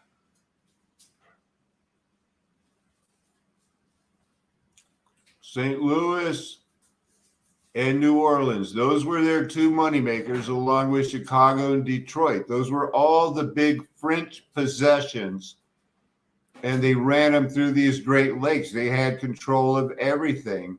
It was basically a war, and Spain was involved in this too. But our, War of 1812, without the French, where would we have been? Where would we have been without the French in our supposed revolution? Mercenaries and everything else. This is all it's very clear to me now. I just don't like this video. I'm having my lunch and I needed something to help me out, man. Oh, Baton Rouge. Even though this is short, we got to check it out. Never mind, it's a song. Decided to abandon Baton Rouge, believing they were going to talk about the Battle of Baton Rouge, located in East Baton Rouge Parish on August 5th, 1862. In April, as New Orleans fell the Union Navy flag officer David G. Farragut, the Confederate government decided to abandon Baton Rouge, believing it could not be defended. A program of burning all the cotton plants behind them was put into place to prevent the Union from taking the cotton crops and using them. This area was taken by Union Navy Commander James S. Palmer of the USS Iroquois without resistance. But in the intervening months until August, there was some guerrilla resistance to the Union forces. resulting in U.S. Brigadier General Thomas Williams arriving with more than 6 regiments of infantry, 2 artillery batteries, and a troop of cavalry to hold Baton Rouge. During the beginning of the summer, the Confederate ironclad ram, the Arkansas, had come down the Yazoo River, inflicting damage on the unexpected Union fleet. It was here that Confederate command determined retaking Baton Rouge would be the key to driving the Union out of New Orleans. Former Vice President of the United States and now Confederate Major General John C. Breckinridge led 4,000 well-fed and well-armed men from the Vicksburg garrison in an attempt to recapture Baton Rouge.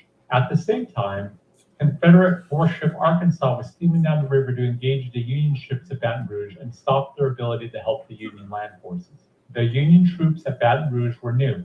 They had only arrived at Baton Rouge for training 2 weeks before. General Williams received word that the Confederate forces were on their way and set up his defenses a mile outside Baton Rouge. When General Breckinridge and the Confederate forces reached Baton Rouge outskirts, they'd been spotted. Even so, the Confederate command continued forward and they attacked at 4:30 in the morning on a very foggy August 5th, 1862. The fighting occurred mostly around Florida Street and was especially brutal in and around the Magnolia Cemetery. There were many accounts of friendly fire on the Confederate side and constant unnecessary redeploying of Confederate troops that slowed the Confederate advance. However, when the 1st Regiment of the Union side broke, a complete Union rout followed. The newly minted troops were unable to keep their morale up when General Williams was killed. U.S. Colonel Thomas W. Cahill assumed command at this point and tried to retreat in an orderly manner, utilizing the Navy gunboats that had just disengaged from the Confederate ship Arkansas. Cahill evacuated his men out of Baton Rouge on August 21st, while the Confederates controlled Port Hudson 25 miles to the north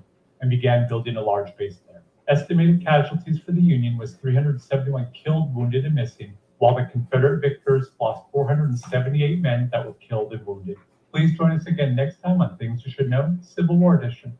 Man, that was a good one.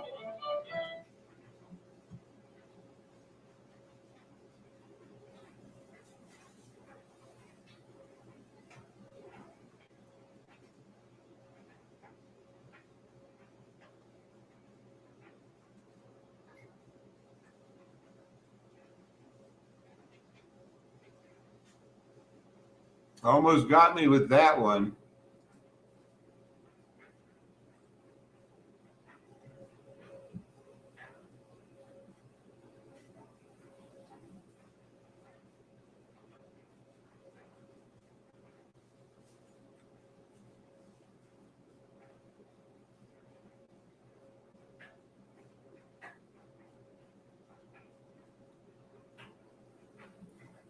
We're just checking it out.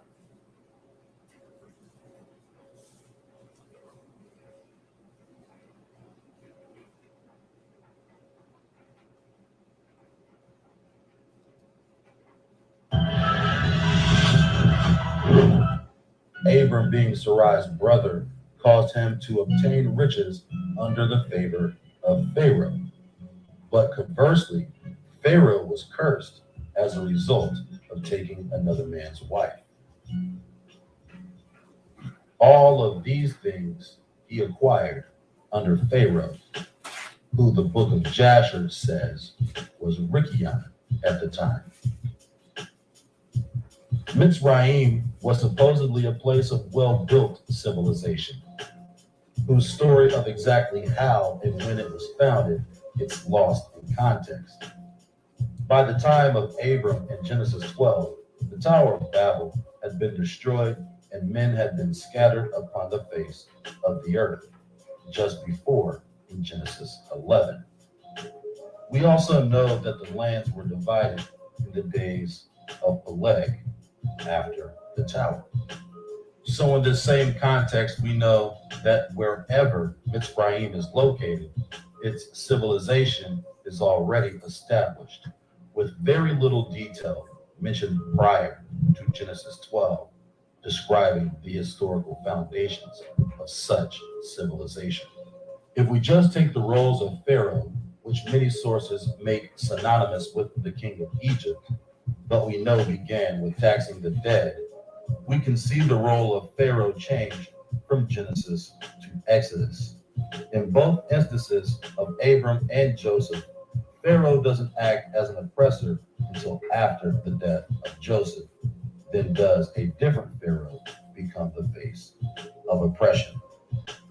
We begin to see this during the life of Moses, in which the role of Pharaoh becomes the oppressor, synonymous with Mitzrayim or Egypt. But what about the land of Mitzrayim or Egypt, as it is called in the King James Version? What clues in Scripture can give us a definitive description of Egypt? The Nile is a stream, not a specific river, but the river of today is a river that many people think is somehow mentioned as a specific river in the Bible. It is not. The Nile is a Greek translation that changed the word Nile into a proper noun, in which it is abundantly clear it is not. In occasion after occasion, the word Nile was changed from its true form and meaning. An initial mention of a river associated with Egypt in Genesis is in Genesis 15:18, when Abram... You need to understand you're doing the same thing as the people who trust the Quran when they believe, well, every time they mention a city, it's talking about Mecca. is given through covenant, the land in its most simple context, from the river of Egypt unto the great river, the river Euphrates, neither of which is the Nile, because, as we have already established, the Nile is an improper noun. Again, we look at Isaiah chapter 19 in multiple translations and contexts.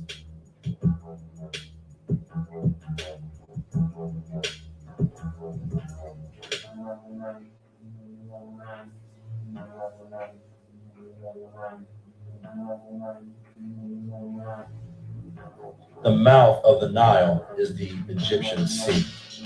This major contradiction in biblical geography cannot be explained away by just changing the root meaning of the word Nile from an improper noun to a proper noun. Any biblical scholar will tell you that this is the same river mentioned by name throughout the Greek translations of Scripture.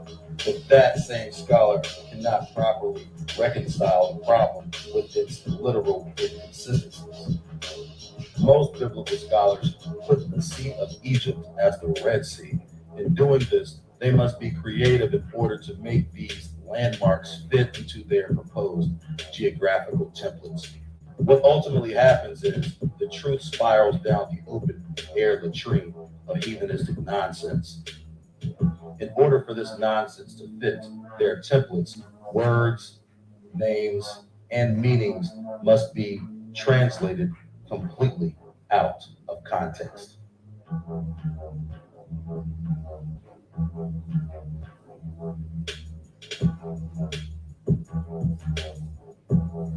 For example, if most academic scholars put the Egyptian Sea as the Red Sea, then where is the Red Sea? How does one account for that? Even by naming the sea different names, one is still left with a major hole in their theory. The mouth of the Nile isn't at the Red Sea either. So whichever body of water they use to indicate as the Egyptian Sea, neither fits.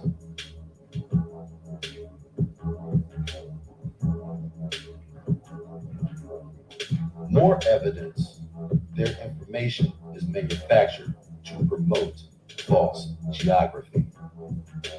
The mouth of the Nile is the Mediterranean Sea, which is represented by neither the Red Sea or the Mediterranean. According to scholars, the Mediterranean Sea was labeled as the Great Sea, recognized as the largest body of water on Earth.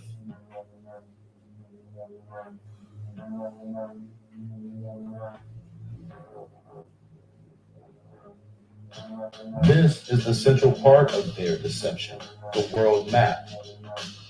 The only existing manuscripts remaining from anything chronologically close to antiquity are products manipulated and refabricated from the hands of Greco-Roman families.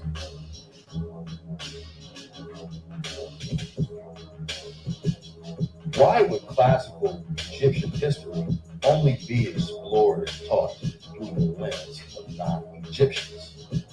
Or were these Greco-Romans also Egyptians as well? To understand this, we must work backwards, starting with present day and showing the direct correlation from the past to the present. In order to do this, we will begin with the build of Egyptology and the gatekeepers who uphold the status quo.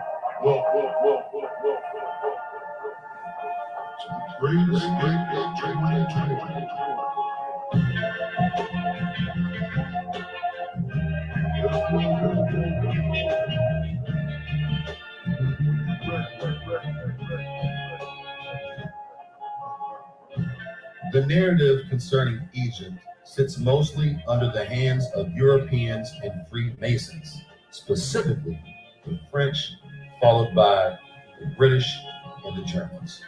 But why do these people control all the information about a people's history for whom they are seemingly unrelated to?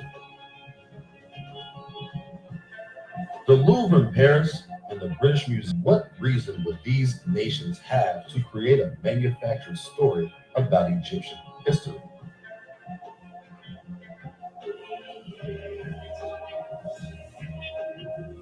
And furthermore, how is it that the French became the leading experts in ancient Egyptian history, rather than Egyptians themselves?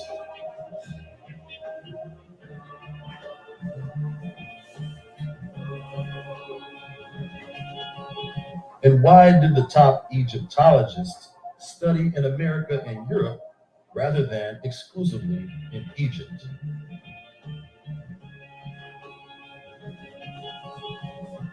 At what point in time did prophecy become present? And at what point did the conqueror's fairy tale become fact?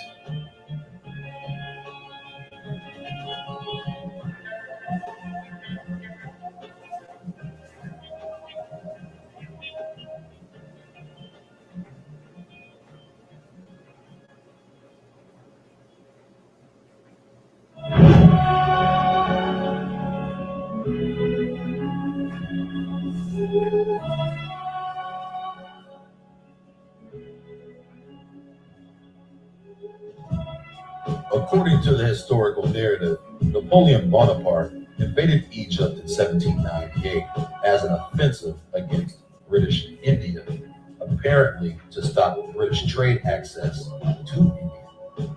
British India wasn't an actual sovereign nation which operated and controlled Egypt. British India could only best be described as merchants whom had set up trading posts, most predominantly the East India Company, were accompanied by forts on land which had been acquired by force or by simply squatting on uninhabited plots of land along navigable waterways. Jacques Cartier was one of the first French explorers to do this in America, navigating down the St. Lawrence Seaway. But this point cannot be overlooked.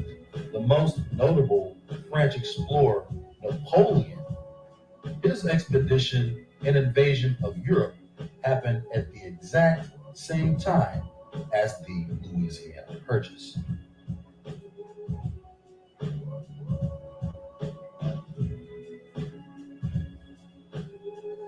The course of these parallel events occurred during Napoleon's Battle of the Nile against the British. Coincidentally, the French were also battling the British for control west of the Mississippi in the exact same narrative and fashion in which Napoleon obtained vast plots of land in America.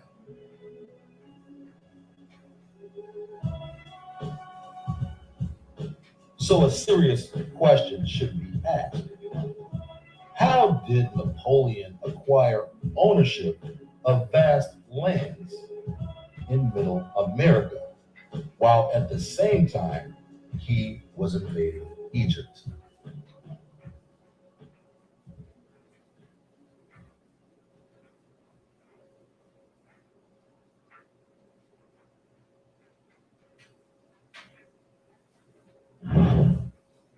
All right, guys, I'm going to be reading an article that is entitled, "Why Did So Much of Napoleon's Family Come to America?" Few things are closely linked as the Bonapartes in France, but the famed emperor's family also had strong connections across the Atlantic. No fewer than 5 of Napoleon's 7 siblings, and very nearly the little corporal himself, either lived in the United States or had children who did, generally sharing Napoleon's restless ambition, military prowess, and knack for drama. These American Bonapartes even included a member of President Teddy Roosevelt's cabinet. Jerome Bonaparte. Jerome's in the house. The youngest sibling of Napoleon became the first Bonaparte to step foot in America in 1803, the same year his brother nearly doubled the size of the United States by authorizing the Louisiana Purchase. Wow. Amazing. At a party in Baltimore shortly after his arrival, Jerome danced with Betsy Patterson. Betsy Patterson, the daughter of a prosperous local merchant. Okay, all right. You know about the merchants, Ezekiel. Sparks apparently flew when his naval uniform hooked into her gown, and they wed that December, much to the chagrin of Napoleon, who annulled the marriage and refused to let a pregnant Betsy disembark when the couple sailed to Europe in 1805. Wow. That naval button look. Napoleon's a hater for that, by the way. I don't know. Maybe I don't know the dealers with Betsy Patterson. We'll look her up. She might not know shit. Protest notwithstanding, Jerome acquiesced to Napoleon's demands. Okay, so dutifully marrying a princess and serving as king of Westphalia in present-day Germany. Okay, that's not France. Okay, doing his thing. All they do is make princesses around. Betsy, meanwhile, returned to Baltimore with an annual pension of 60,000 francs. Okay, I mean, 60,000 francs. You can live off that today. I think. I don't know. What's the exchange rate on francs? A substantial sum at the time. Cut off from the Bonapartes, she nonetheless continued regarding herself as essentially royalty, even telling her son with Jerome that she should never degrade himself, that he should never degrade himself by marrying an American. Oh darn, that's it. Oh, alas, their son did marry an American. Ha! He had 2 children of his own. The oldest, Jerome Napoleon Bonaparte II. Does that mean he's the second Jerome or the second Napoleon? Yeah, the second Jerome. Yeah. Served in the U.S. and French militaries, whereas the youngest, Charles Joseph Bonaparte, a lawyer, joined the presidential cabinet of Theodore Roosevelt as Secretary of the Navy. Okay. And then as the Attorney General, he gained a reputation as a trust buster and a supporter of African American rights. Okay. And he also established a force of special agents that would become the FBI. Oh, yeah, all right. He's a supporter of African American rights and also established the FBI. That makes more sense. Complete sense. Jerome and Betsy's line of American descendants would last for just one more generation. Their sole grandson died childless in 1945 after fatally tripping over the leash of his wife's dog in New York City's Central Park. After fatally tripping over the leash of his wife's dog in New York City's Central Park. How frail do you have to be to die after tripping over the leash of a dog? Was it? All right, got a lot of questions here. R.I.P. Jerome Bonaparte, Roman Rome. Their only great-granddaughter, on the other hand, married a Danish count and purportedly raised her children overseas. Joseph Bonaparte. Napoleon's oldest sibling, Joseph, went incog Cajun after following his brother's downfall and escaped to the United States. In the summer of 1815, after briefly living in Philly, he bought Point Breeze, a massive estate on the banks of the Delaware River in Bordentown, New Jersey. Flourished with cash, particularly once his secretary retrieved a box of buried treasure from Switzerland. Okay.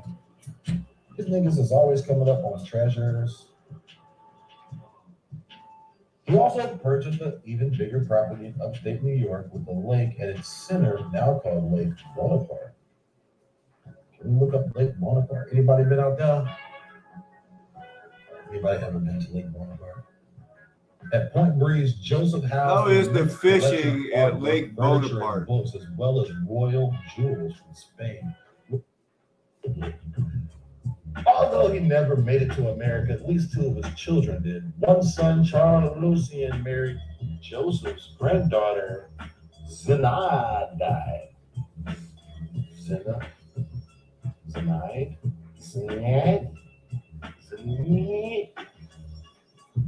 Charles Lucien married Joseph's granddaughter, Zenaide.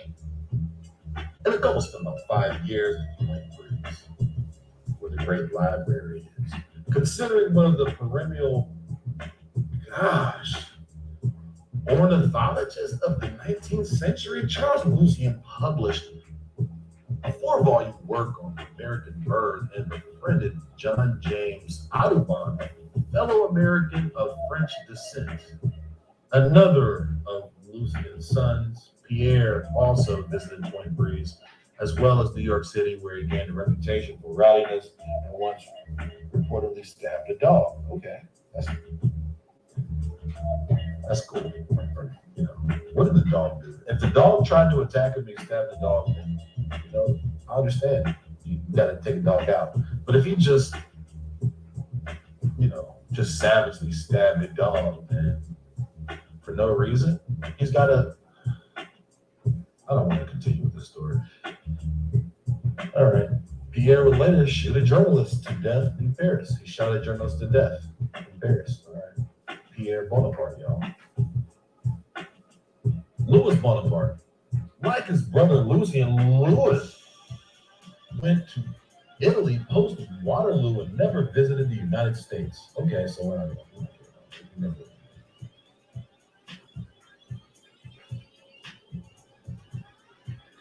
Now we got Caroline Bonaparte. Napoleon's youngest sister, Caroline, married one of his top cavalry officers, Joachim Murat, or Joachim. Man, that is not doing it for me, man. I want to check in on the storm, maybe.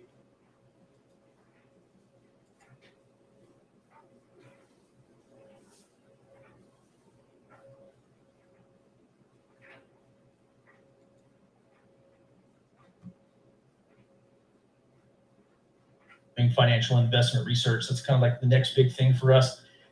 It is also contingent on, almost wholly contingent. Man, that is not weather.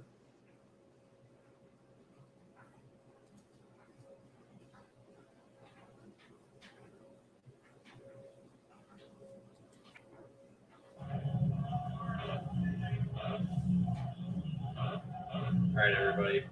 You got this figured out.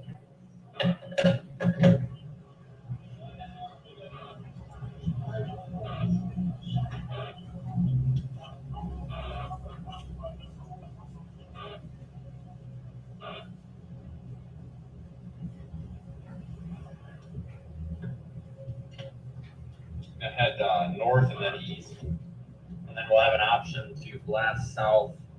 And then, so we're keeping everything in play here, which is excellent. We can keep our options open. When you've got storms that are moving this fast, you really need to keep all options open.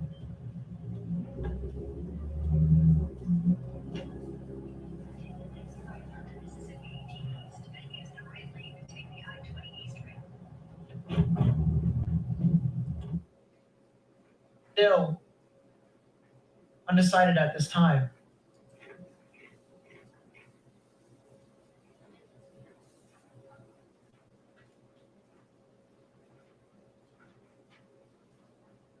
Yeah, CC just went away. I don't think that's debris because it would have fanned out, wouldn't it?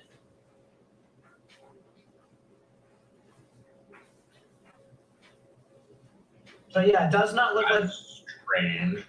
It does not look like a debris signature. That's really strange. What the heck was that? You know what it could have been? What? Let's Channeling of see. info. Well, I don't know. South of Holly, I don't rotation, know. right?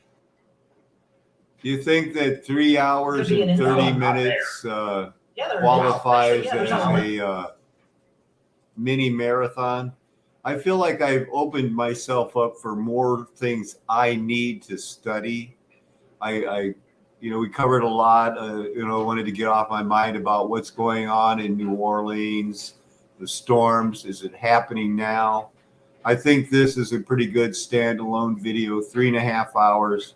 I want to appreciate everybody that has stuck around. I really do. And here's the attitude that you need to have. I ain't scared of nothing, man.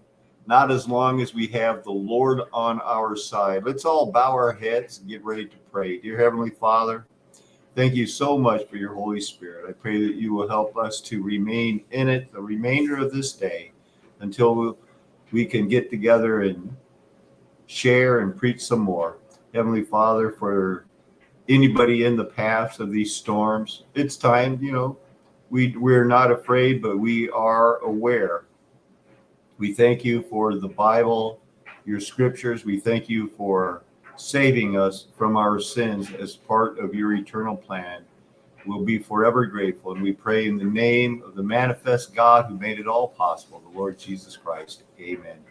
It's a flat earth nation. I'm never going to tell you anything else. Why would I? I'm trying to prove that I have your best interest at heart. Amen. Hallelujah. Aho.